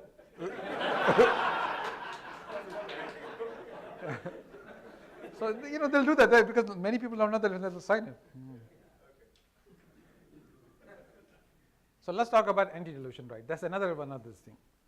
So anti-dilution rights are, again, part of the preferred shares, and they're designed to protect against the scenario, this scenario. So expectation is that your company over time and valuation, you raise money here, then here, then here, then here. Every series, valuation is increasing. Series A, B, C, D, then maybe IPO. Then something bad happens. Economy, competition, your execution, whatever. Series D, instead of being here, valuation, it became over here. It got, the price, this is price valuation of the company. If this happens, the Series C investors say, hey, we paid this much money, what the hell are you doing here? We expect it to go up. So they invoke their anti-dilution right, which means that you, in the worst case scenario, you have to issue them additional shares as if this thing was done at the same price as this. So this many additional shares are issued, so as if they had raised Series C at the new lower Series D price. So they protect themselves from the company going down. And you as a founder have common shares, you have no such privileges. You say, wait a minute, why are you getting more shares? And their answer is, well, we expect invested in here for you to raise the money, you didn't do it. Yeah, you can blame Putin, Trump, whatever you want, but we want more shares. So you really have no protection. Common stockholders have no protection, you just suck it up. This is one reason, if you watch Silicon Valley, the show, season 2, episode 1 is about this. So go back and watch season 2, episode 1, down. So intentionally, he rejected the offer from a VC at a high valuation, because if you take high valuation from some unsuspecting and maybe a VC who's like full of himself or have a rosier picture, your next time the good VC will say, this was too high, this is the new valuation, and who gets screwed? The founders. So you're better off taking a more reasonable, in this scenario, maybe valuation over here, which is not as high as C, do C here, so your D could be an up round. Because the moment the anti-dilution clauses kick in, founders get hurt. They get diluted by a hurt by me. So you want to, now even this anti-dilution comes in 2 flavors, full ratchet and weighted average. As the name tells you, which one is the worst one? Yeah. So full ratchet is that you will issue the shares to CDC at the same price as D, full ratchet. Now weighted average is like in between the 2 numbers. You get some more shares, but not as many more shares. So it's still bad, but not as bad. So this is some scenario if you want to really get into the math, which I think you should not. So post money was, let's say, 12 million. Board decided to take Series B at 6 million pre, so down. So now you're raising 3 million at 50 cents. What will happen to the previous shareholders? So now this was Series A. Now scenario 1, down round. Series B, I'm confusing you. Hold on a second.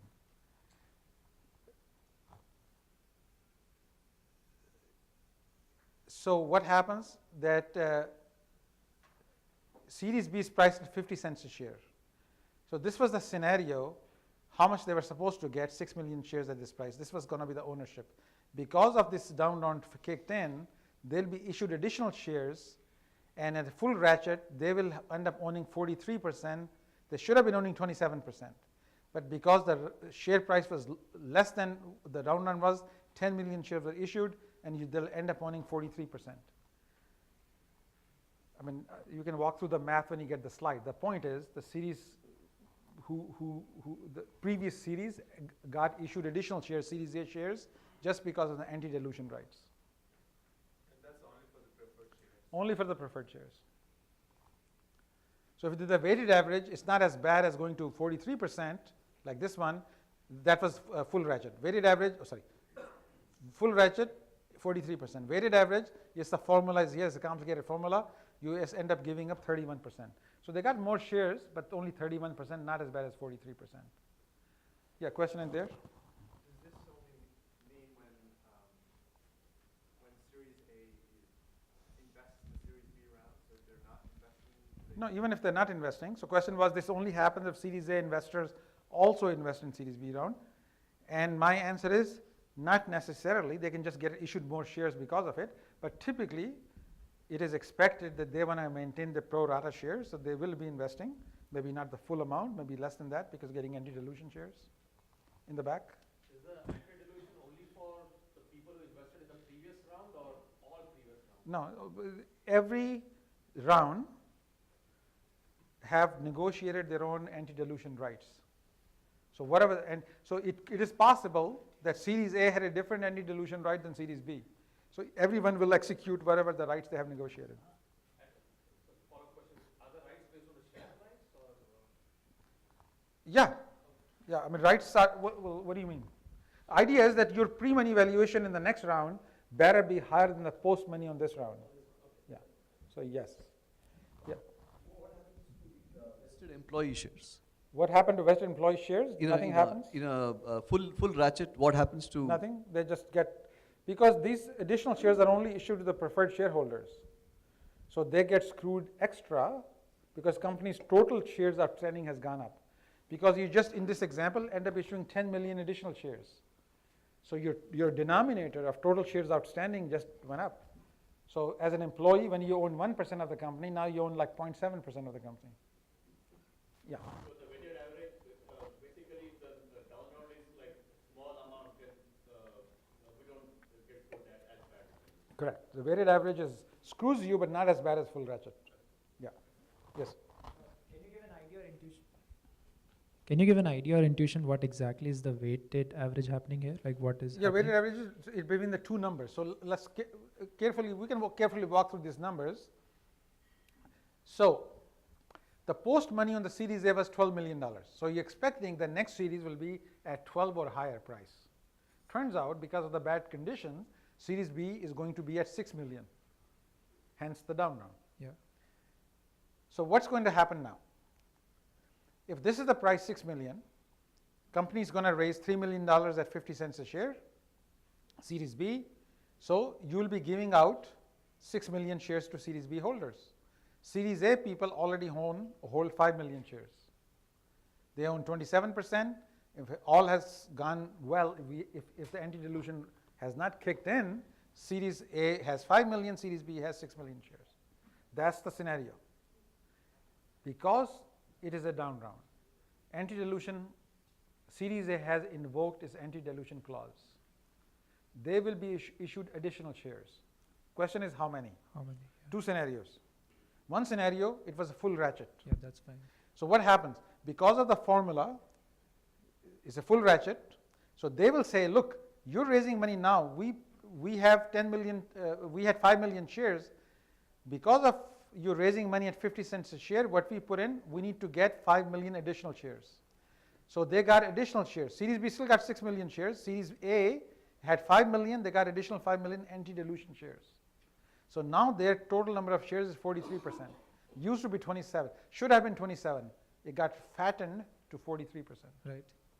If this was not full ratchet, it was weighted average, then they'll use this formula. New conversion price is old conversion price plus number of shares outstanding before the round OB plus new money coming in divided by OCP. So you just work out the numbers here. And I computed the number and putting all these numbers in and came out to be you only got issued 1 million additional shares. You went from 5 million to 6 million for Series A. Instead of issuing them 5 million additional shares, we only issued 1 million additional shares. So now they have Series B already has 6 million. Series A now got 1 additional million. So they went from 27% to 31%. Not as bad as 43.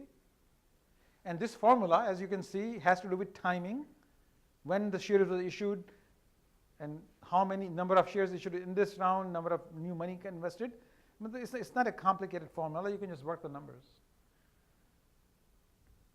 Yeah. So seems like the Series B investor is also affected. So he would probably want to know from the so Series B employee, will know the founders, that hey, what kind of term sheet you signed at the first time. Not just that, what but are Series those B terms? Series B will will price look at accordingly. this thing. They will know what the impact is, and yeah, and their decision will be based on all those factors. Yeah, there'll be full transparency. Of course, they'll know everything. So when somebody does the due diligence, they will know everything. I mean, if you have to show full kimono. Yeah. Yes, sir. Does it also promote Series A investors into giving higher valuation to the company artificially? Yeah, one can argue that Series A investor may be tempted to give high valuation, so they can later invoke their anti-dilution right. So again, it depends on good investors will not do that because they want to show a company which had up round. Because remember, the Series A investor have their LPs. So they go to LP, say we remember the investor company at 20 million valuation. Now 2 years later, we're investing at 10 million. So they look stupid. So they don't want to. They want an up round because they can show that their valuation is going up of the thing. But this is the problem when you take money from unsophisticated investor. You take some Chinese money. They don't know anything about it. They came up with a high valuation. You were all happy, bhai, 50 de rahe the. So you will be all happy, but it will be bad for you. So don't do that. Yeah. So are there some agreed upon numbers like normal numbers wherein the revenue versus valuation there are some X's, 2x, 4x? So my question was, is there a accepted number? Some accepted number like how much revenue means what the valuation is? Answer is not really, because it's a very complicated analysis. What is the potential? The way a VC comes up with the valuation is, how much money do I need to make on this deal to be worth my time? So they have to compute based on the growth rate, because of the industry, because of a bunch of factors, how much the company can exit for, what ownership I should have to be worth my time. Because after 5 years, I made $10 million, big whoop-de-doo. So your target is, unless I make $50 to $100 million, I'm not going to invest in a company. So then you have to compute, can this company can sell at what price? What ownership should I have so it'll be worth my time? So that's how they compute the valuation. So revenue factors into it, but not as much as you think. In the back. You mentioned that if you take unsophisticated money and your valuation gets driven up. Well, let me just rephrase that. Oh, okay. If you, by mistake, take unsophisticated money, it may come at higher unrealistic valuation, which will come back to bite you later. But if you have that term sheet that has a no shop clause or whatever, yeah. How do you, what do you do as an entrepreneur to kind of control that? Well, the way to do that is you try to make, it's like the cooking Thanksgiving dinner. You know, there are like 15 dishes have to be served. They all have to come at the table about the same time. Otherwise, some will get cold. So you do the same thing. You slow some down. You speed this guy up. You want all term sheet arriving at the same time if you're so lucky to have multiple term sheets. Most people never get multiple, but you could.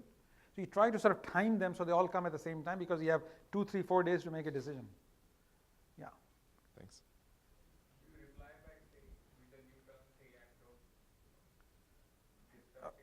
Yeah, so question was, how do you negotiate a term sheet?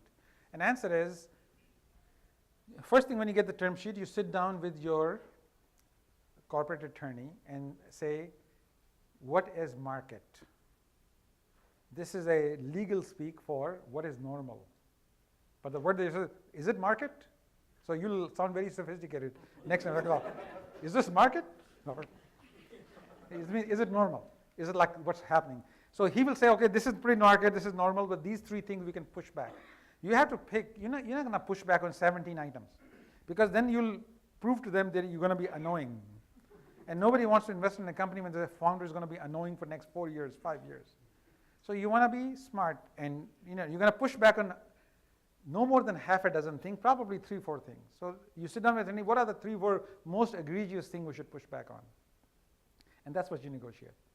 So answer is yes, you almost always negotiate. Yes. Yeah. You're raising money from angels and you get asked questions, what is your company value? Yeah.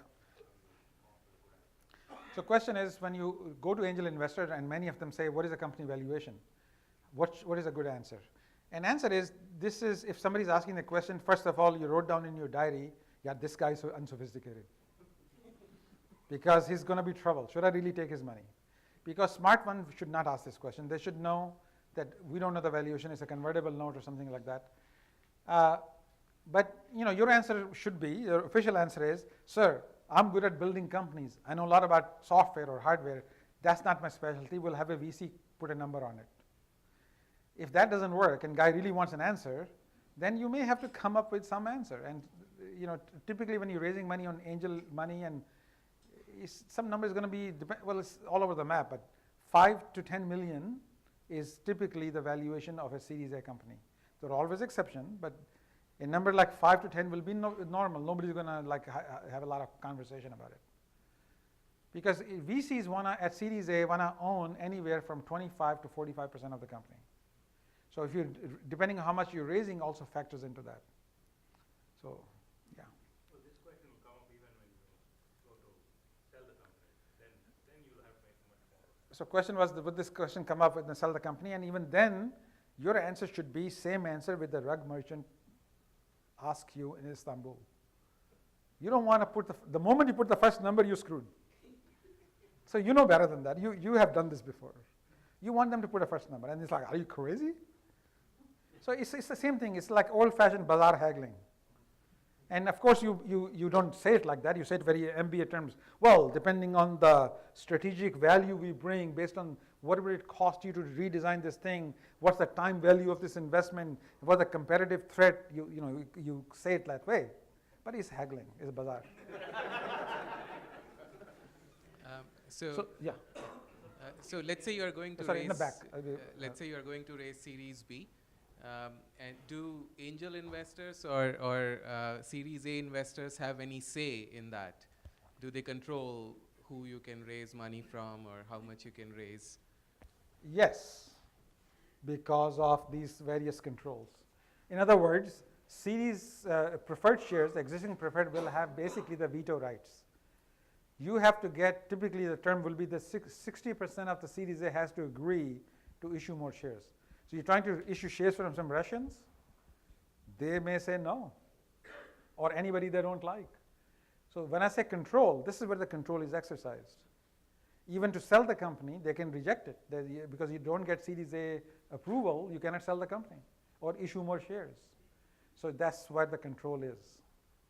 So their board control, how many members on the board, protective provision, shareholder votes, all these are controlling in term sheet terms, which you have to understand and discuss. So actually the numbering is off because the second thing was liquidation preferences.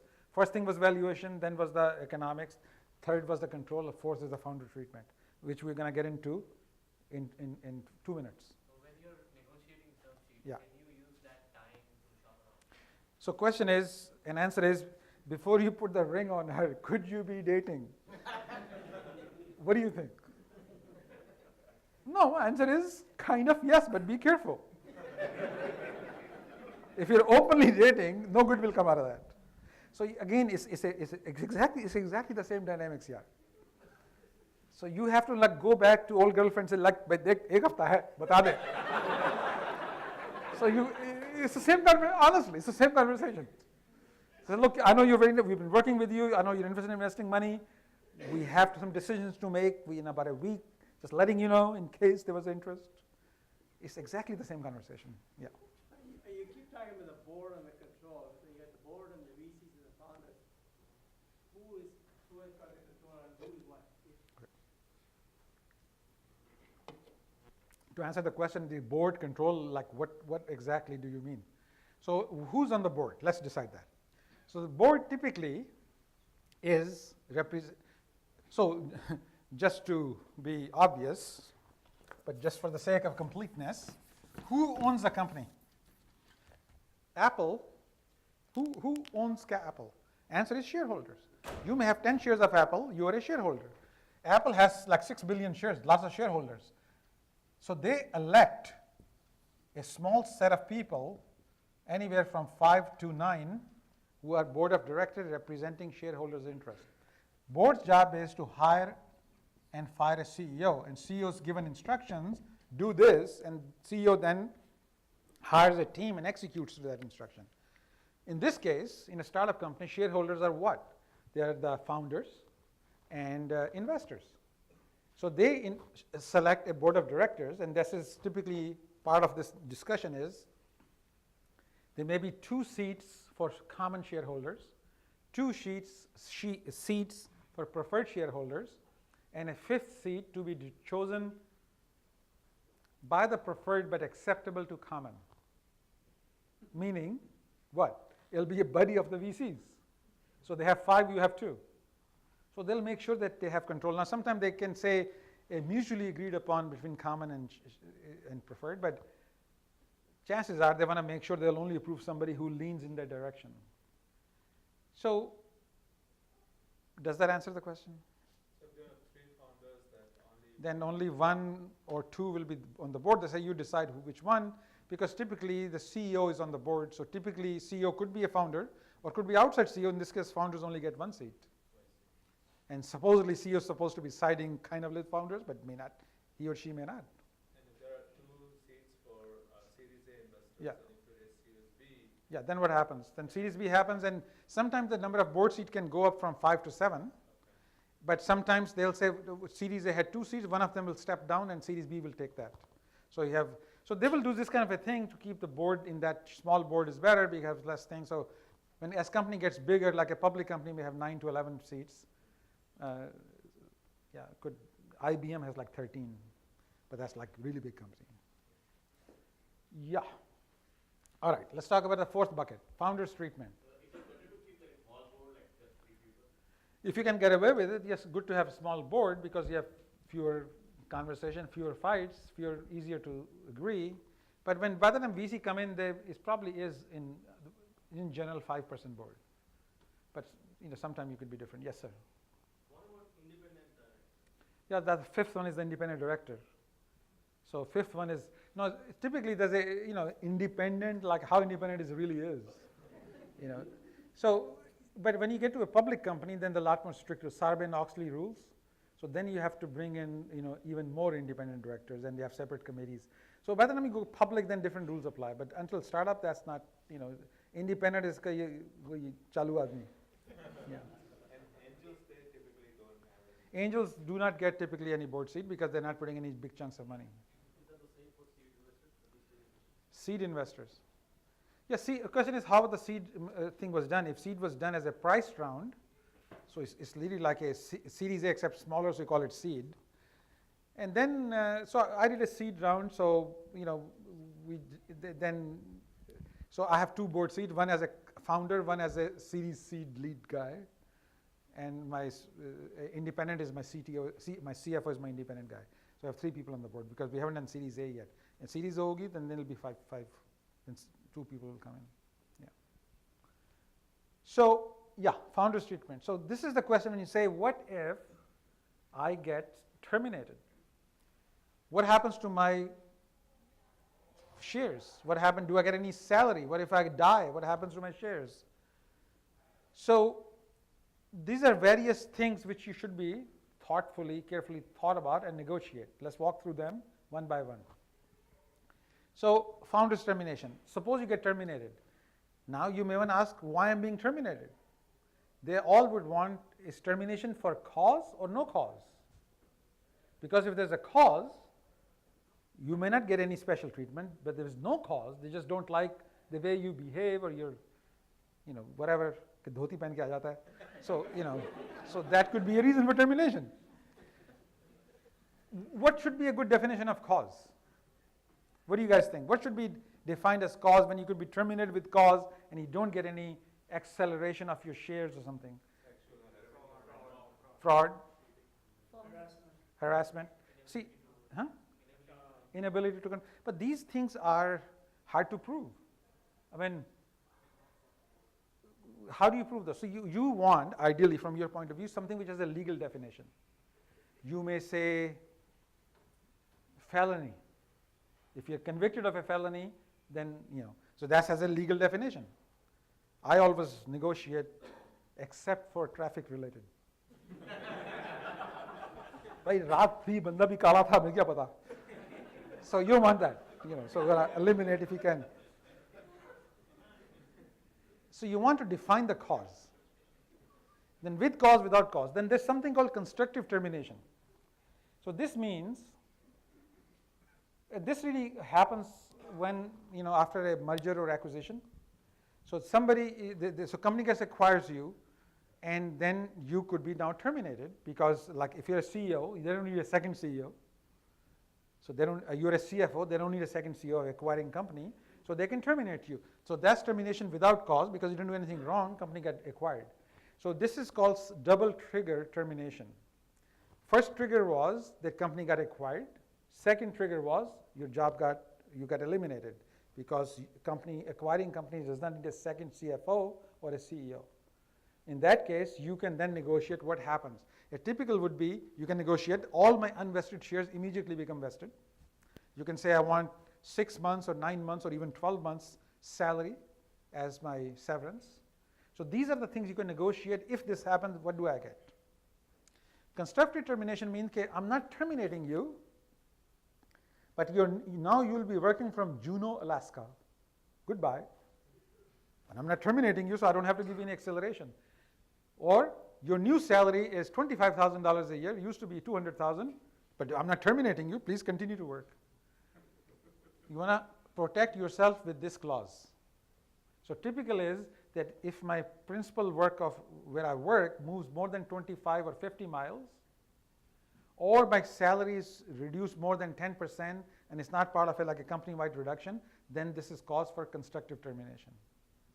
So you can claim those benefits if that happens. So this protects the founder from that being in that limbo situation. So question was, what is a cause? You can say, like you were saying, negligence could be a cause. But negligence is hard to prove. Yeah, negligent. So you really want something, a bigger definition. A legal definition is gross negligence. So it's a gross negligence. So that has a legal definition. So yeah, I didn't check the books, I didn't deposit the check, but that's not a gross negligence. I was negligent. So you cannot fire, it's really gross negligent. But if you really want to be persistent, you can say, well, it was gross negligent, but it was not willful.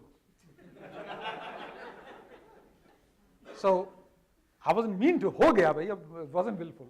So then so it has to be willful. But of course, if you want to take it to the next level, it is the persistent willful gross negligence. Okay, ek do dafa to kar diya tha.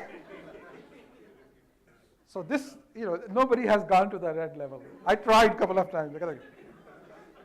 But I'm still hoping to get that written into the next contract. Okay, persistent willful gross negligence. That's a very high bar. So idea is you want to be able to negotiate this as part of the term sheet if is in term sheet. Okay, what will happen to you if they want to terminate you? Single trigger or double trigger? Actually, what I advise you to do is when you start a company, you want to have a separate founders agreement with the company. Remember, company is a separate entity. So I have one. I'm the company, the CEO, but I'm also have as an employee agreement, which spells out what happens to me. So if you have a well-written founders agreement, then VCs will say, okay, that we may not like everything in it, but you have one, it's good, fine. If you don't have one, then they'll write one for you. So you want to have one. So sometimes it's written, but it's already have a good one in execution, then they can stay. So I talked about no shop agreement and information rights. That they will have several rights to have financials. Every month you have to send them financials. There's a board meeting, every 6 weeks, 4 weeks, 6 weeks, 8 weeks, whatever. So they'll have all kind of additional rights.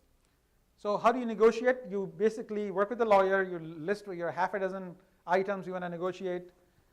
Valuation is important, but that's not the biggest deal. The bigger deal will be founders treatment and liquidation preference and control. So most people just negotiate and fight over valuation.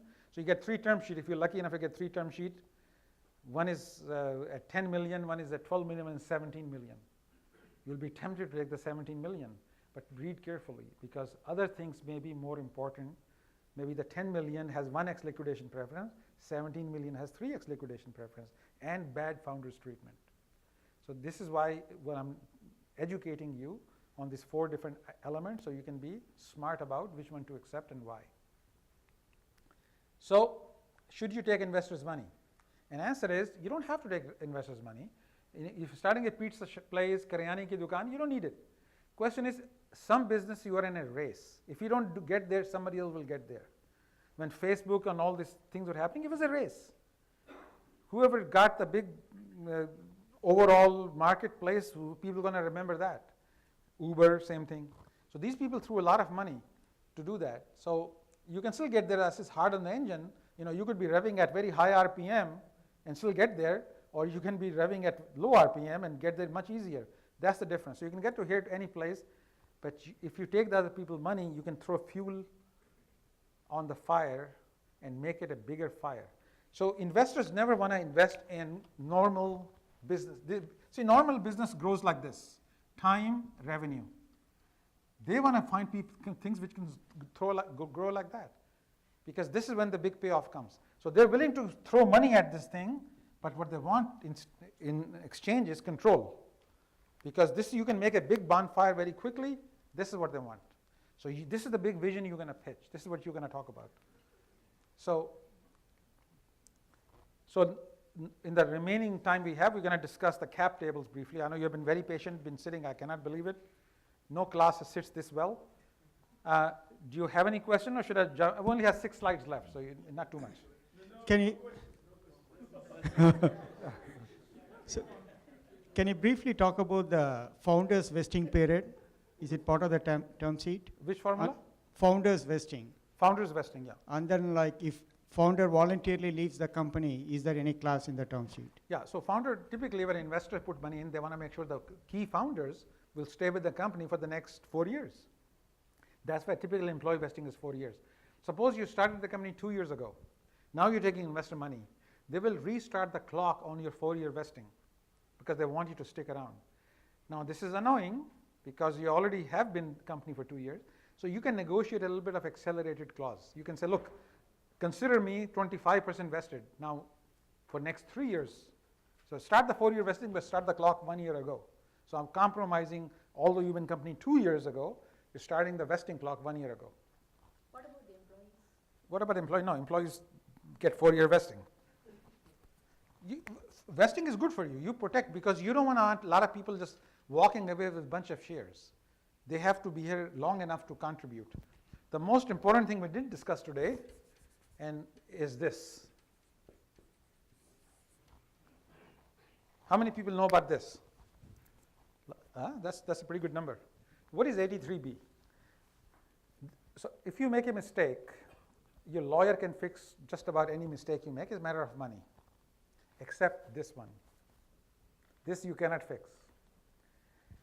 So what happens is, suppose you get 1 million shares, or let's say 100,000 shares, whatever. So founders gets 1 million shares, let's say, and they're subject to vesting. So IRS says, okay, so we have 1 million shares, so every month you're vesting, whatever, let's say 20,000 shares a month. So share price, let's say fixed price this day because you raise money is $1. IRS will send you expect you to mail them a check because in the month of June, you just vested 20,000 shares, so you made, let's say, $20,000. They want you to pay tax on that. As far as they're concerned, value of this thing going up every month, and the tax is due. And you're saying, wait a minute, this is only paper vesting. I have no money in my pocket. How can I pay the tax? They don't care. How can you avoid this situation? Answer is yes, if you remember to file Form 83B within 30 days of you purchasing those shares. 30 days of purchasing your founder shares, subject to vesting. If you forget to do that, you're screwed. You pretty much have to shut down the company and start a new one. So never, if your lawyer doesn't bring up 83B, change the law firm. It's so fundamentally, critically important that, yeah. So if you don't have any vesting, If you don't have any vesting, then 83B doesn't apply to you. But investors usually would want you to have vesting. If not, they'll impose new vesting on you from scratch. And then the 83B applies. So whenever you purchase, now question is, now this is a little bit of ambiguity. So if you already purchased the share, are you repurchasing the share or your vesting starts? I have to check on the answer. But 83B. Is that the same for employees? No, employees don't get founder share. Employee getting ESOP, employee stock option pool plan. Those are IRS qualified plans. So A, remember you cannot buy shares unless you're a founder or an accredited investor. So this ESOP, the stock option plan, which is a right to buy shares, is for employees, so they don't have to be accredited and they don't have to worry about 83B. So everybody knows stock option, but for the sake of 30-second version, hopefully company valuation goes up, employees joins time T1, he's given an option to purchase stock at this price. When employees leave some time, hopefully company has gone up, and this is the gain. So you have a right to purchase shares, let's say 15 cents a share when you join. When you're leaving the company or company gets sold, now it's at $5 a share. So your gain is $4.85. It's a right to buy. You don't have to buy. So then basically you just gain, if you have 100,000 shares, you just $4.85, you just made $485,000. So that's a start. No. Short answer is no. There's an ISO versus ENSO, but without getting into complication, answer is no. But I think the advantage is if you buy a year before you sell it, you follow the justification. All right, let's get into that. So there are two kinds of stock options. Incentive stock option and non-statutory, non-qualified option, NSO. In ISO, which can only be given to employees, this could be given to anybody, employees, consultant, board members, your loved ones. ISO can only be given to employees. So ISO, when you exercise, is not a taxable event. Like Monishi said, only when you sell it. So you can exercise and hang on to them, the company gets sold, or then you sell it, that time you already have money, so you don't mind paying the taxes. ENSO is different. ENSO, when you exercise, it's a taxable event, which hurts because I just exercised 100,000 shares at $2 a share, I paid $200,000, now since they were at 10 cents a share, I have to pay tax on that. I have no extra money to pay tax, but you're stuck. And then you pay tax again on the gain from that point forward when you sell. So it has taxable event when you exercised, and this is your new basis. When you sold over here, then this you pay tax on this gain. So you pay tax here when you exercise and when you sell. ISO, you only pay when you sell. You still pay, tax amount is the same, is this much, but in 2 chunks. So there's some complication, which I'm happy to get into that, but it probably bores everybody to death. What about ISO and AMT? Sorry? ISO and AMT, I heard there's some changes Yeah, in this year. AMT, if I understand Trump correctly, AMT is gone. But AMT, which stands for Alternative Minimum Tax, how you compute alternative tax is a separate, complicated formula, and if you have stock option gain, it factors into AMT. If AMT is gone, your tax calculation will be slightly simple, but it got nothing to do with what we're talking about. Yeah. All right. They were talking about removing AMT, but they have not. Well, all the ruling and the wording hasn't come out yet. Yeah, after they passed in a hurry, they're still writing the code. So we'll find out, yeah, what the deal is, yeah. So 83B applies to ISO or NSO? Both. Yeah, but AMT is a much more complicated topic. Let's not even go there. 83B is different than AMT. He's probably talking about early exercise. Early exercise? Yeah. Yeah. Yeah. Okay. Good idea. Yeah. Any special thing you need to do if a company gets sold like asset only? Okay, what happens if the company gets sold asset only? So, if it's asset only, the most likely the scenario is that the common stock is not getting any money. So when assets are sold, the whatever money comes in, there's a whole hierarchy who gets the money. Preferred will get the money first, employee will be made whole. If there's enough money left, they may come to some fraction of penny to stock, common stock. For the founder, there is management, there is no carve-out or anything. Well, if the carve-out was negotiated, then there's a carve-out. If not, then you just wait your turn with the common. Usually common gets screwed. So we can walk through a math on this one, but let me just finish this presentation, because people, under no condition I can go over 9 o'clock, under no condition. It's a Cinderella time clock here. So it's only a few minutes left. So let's say cap table. Cap table stands for capitalization table. Simply said, it sounds very fancy, but really if I tell you what it basically is a spreadsheet which tells you who owns what. Who owns what, that's it. It's not complicated. So company starts in the beginning, you may have a cap table looks like this. You have a couple of 3 founders, Amy, Holly, and David. This is how much shares they own. 37% for Amy, 15% for David, Sanjay is 0. Say a small stock option pool for employee, that's your cap table in the founding, because nothing much is going on. Let me add some additional columns. Now what happened? You did an angel round. You agreed on a pre-money valuation of $5 million. And since you had 5.3 million shares outstanding, you divide this number and this number, you came up with the price of 93 cents a share. All right? So this angel investor is going to get, at 93 cents a share for his $400,000, is going to get 425,000 shares issued to him. You notice, angel investor 1 had done a convertible note before this for $100,000.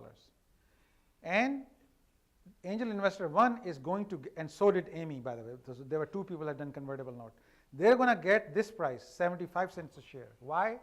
20% discount they negotiated from the price of the VC.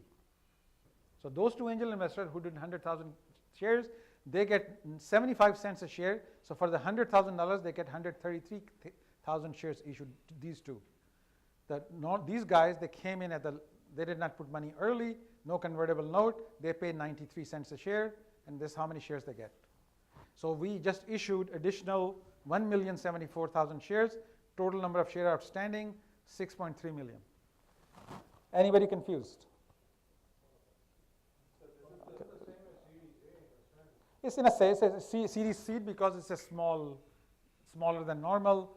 How much raised money did we raise here? We raised $1,750,000. So really cannot call it a series A. It's like a series seed.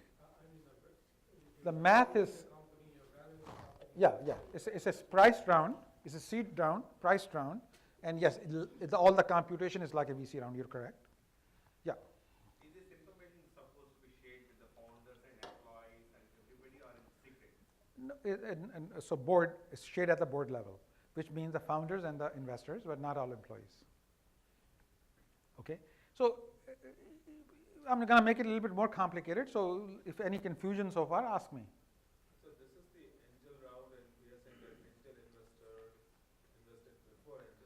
No, so I should really call it a seed round. It's a seed round, and 2 people had given convertible notes. Angel investor 1 and Amy, in addition to being a founder, she also put in $100,000 and a convertible note. And she got issued now preferred shares, this many preferred shares, at this price, which is 20% discounted from the VC, the angel price, seed price.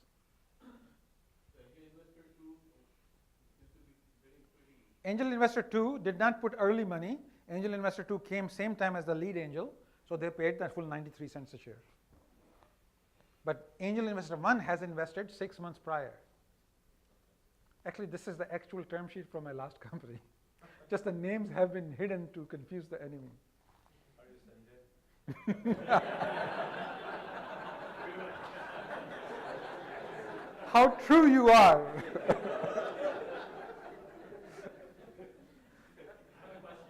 Yeah. A lot of the founders don't take salary for a year. Yeah.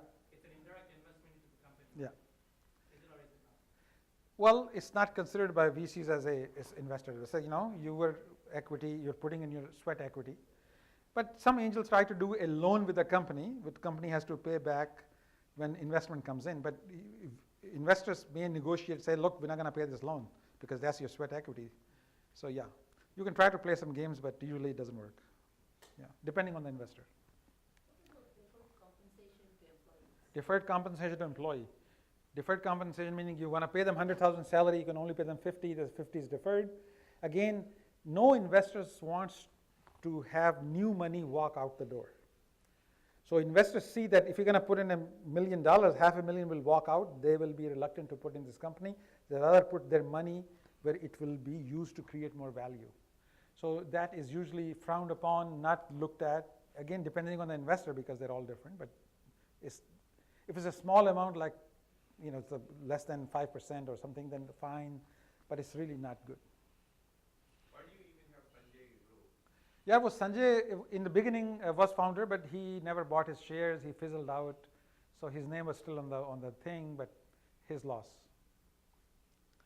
His real name was Bogdan, just Ukrainian guy.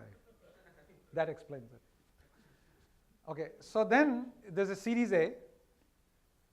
Now the VC came up with a 10 million pre-money valuation. Since we had this many shares outstanding, you divide this number into this number, is $36 a share. And VC, for his 3 million, got issued 2.2 million Series A shares. And we added another million shares to employee option pool, so that became 15.9 million now. And we raised, total amount raised is now 3.7 million because 3 million new plus old money. So new shares issued this many because of this thing, and 9.5 million total shares. So this cap table, as you can see, we're just adding additional columns as you raise more money. Just people getting diluted from 37%, well, Holly is a good example, 37% to 31, now to 20.9%.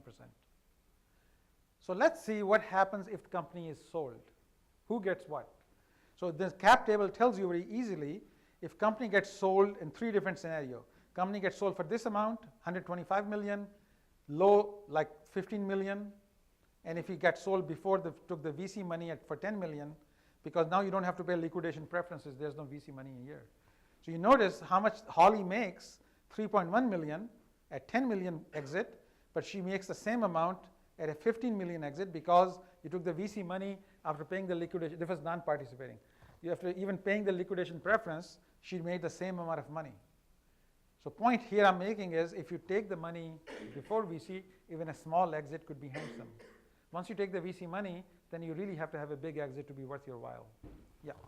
Previous slide you put the increase in the option pool from the first line? At the same time. So this is what gentleman was asking. So when you do as a condition to the investment, you do at the same time. Usually the investors try to force you to put in the pre-money, right? They want you to, as a pre-money, the short answer is yes. But they do it at the same time. They say this valuation is based on you putting $1 million into the pool, and then we're going to give you this money. Yeah. Yeah. But were instead a corporate investor, would there be any consideration? So question was, what if the angel round or A round is a corporate investor? Would there any ramification? Answer is no, because that corporate investor will be just like another preferred shareholder. Difference in corporate investors is that they are less sensitive to pricing or liquidation preference. Their eyes are really on understanding the technology or access to you and other things. So they're less price sensitive. On the negative side, depending on who the corporate investor is, it may shy away from some other people. So, you know, it's the same thing like in like my marriage analogy. You get married to the wrong zat, and then everybody wants to avoid you. So you got to think about that. So you notice that then, you know, of course, it's a big exit. Everybody makes a lot of money, but it's all liquidation preferences. So this is basically a summary of cap tables. So what mistakes we talked about? Got to address the vesting correctly. The people should have vesting, so they stick with the country. You got to have a founder's agreement between you and the company, so all those conditions could be spelled out. You don't want to have too many board members. You only want serious money, like Series A people on the board. You never want to raise money by issuing common shares. Some of you say, why not? Well, why not is the following.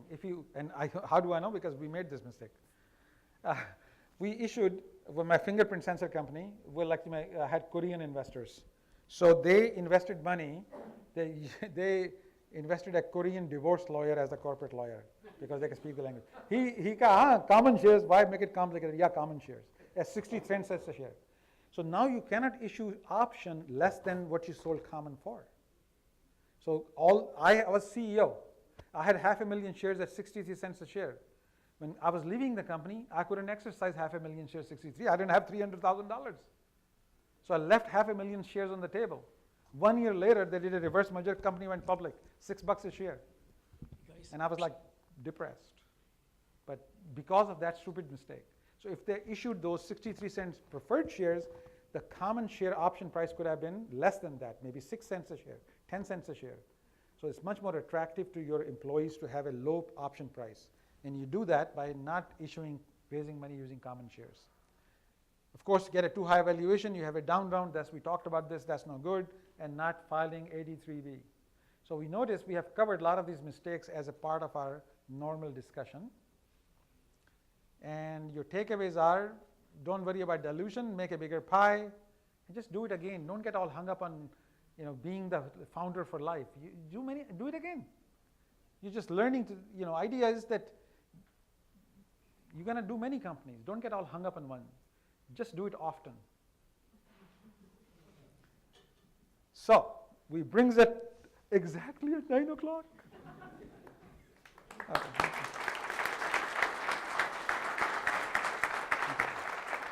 Okay, guys, on your LinkedIn and Facebook pages, please write some nice things about Naeem. He wrote a tremendous line about IITians after the last event, about this is the smartest group of people he's ever met. So a couple of points I just want to make is we have our next session on 5th of April on product concept to production. We've got a stellar panel there. Then we have one on +14, 19th of April, I guess, is on marketing, sales, and support. And finally, we have one on exits, IPO and acquisition. But I've got some add-on sessions that have just been proposed to me by some attorneys. They want to cover the legal, HR, accounting side, and that will be held at the Fenwick office. So I will announce the date for that later. But that will be an add-on session. It will be a cheap session because we're going to serve no food. We'll be at their office. There's a pizza outside their office. You can buy your own coffee and walk in. Okay, I would like to call the treasurer, CFO of our Pan IIT Bay Area, which has been our promoter organization, to talk about, there's a major event in June. This is Indra Singhal, but he's married. He's double, actually. Thanks, Manishi. Hey, just to announce the fact that you probably already have received mail from IIT Bay Area alumni group. If you haven't, then please visit iit-bayarea.org and find out about the conference that's being held. It's an annual event. We have close to 1,000 alumni and folks like that coming over there. The topic this year is constructive destruction, or I'm not entirely sure, remember that particular phrase, but creative disruption, yeah. So It's going to have a very good collection of speakers and keynotes and things like that. The reason why I'm announcing it now is on 31st of March is when the super early bird pricing goes up. So definitely go out there and register because I think it's at a $75 for the whole day, including food and everything else. It's a pretty darn good deal. And you'll be able to meet with boatload of your alumni, friends, a whole bunch of VCs come over there. So if you're doing startups, if you're doing this event, you need to be there as well in order to network and get yourself out there. And if you are an IIT-based startup, there is a startup mela as well. As long as there's one founder is from IIT, you can have a little booth as there. The criteria, I believe, is you can't be a service company, you have to be a product company. And there are some criteria in terms of how much funding you've got. And that is a really good platform for recruitment, for attracting VCs, and in general, just networking. So go out to iit-bayarea.org and click on the register link before the 31st to get the best deal. Thank you. Thank Naeem for sending us the PowerPoint last time. I think all of you have got it. And those of you who haven't, which will probably be this group, I will send that to you along with this PowerPoint. And this video, which he's been taking out there, Jorge, give Jorge a big hand. Jorge's been taking and give Salim a big hand. He's been doing our audio visual. So this is up on the website. If you go to IITStartups.org, you will see it under events. This thing, Jorge will take another week or 10 days. He'll get this thing cleaned up. Then this session will also go up over there. Okay, that's about it. Naeem, thank you very much. Books here if anybody wants. Oh yeah, the books. If you want your those copies of the books, please come and get it from here. Yeah, Okay. $20.